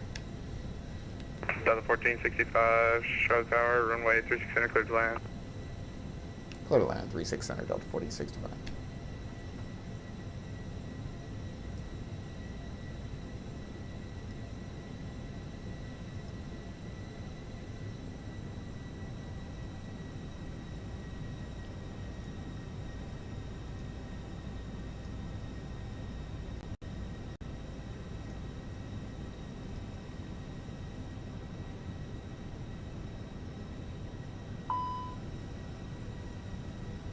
We are way above our glide slope.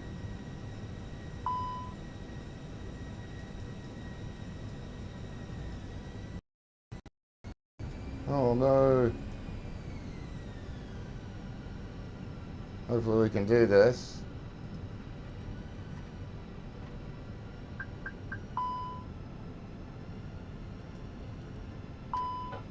Oh, there it went. Alright, we're going to get off of VATSIM and try to bring this down naturally.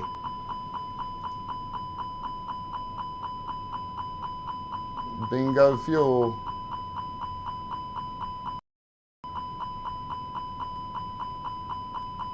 See if I can get this to shut up. Alright, let's see if we can do this. Can we get our APU going?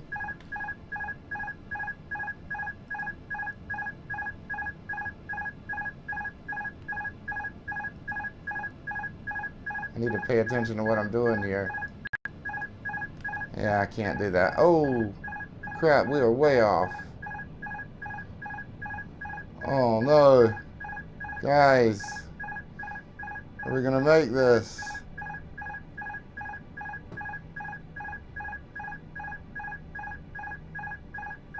No, I don't think so.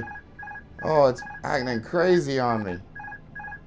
Ah, we're going down into... Yeah, and we're lagging like crazy. Yeah, that's it. Killed all my passengers. I would say they're very unsatisfied. I knew I was getting close on fuel. I knew it. I really thought that, really thought that had enough though. Oh well. That's it for tonight, guys. I'm done. Calling it a night.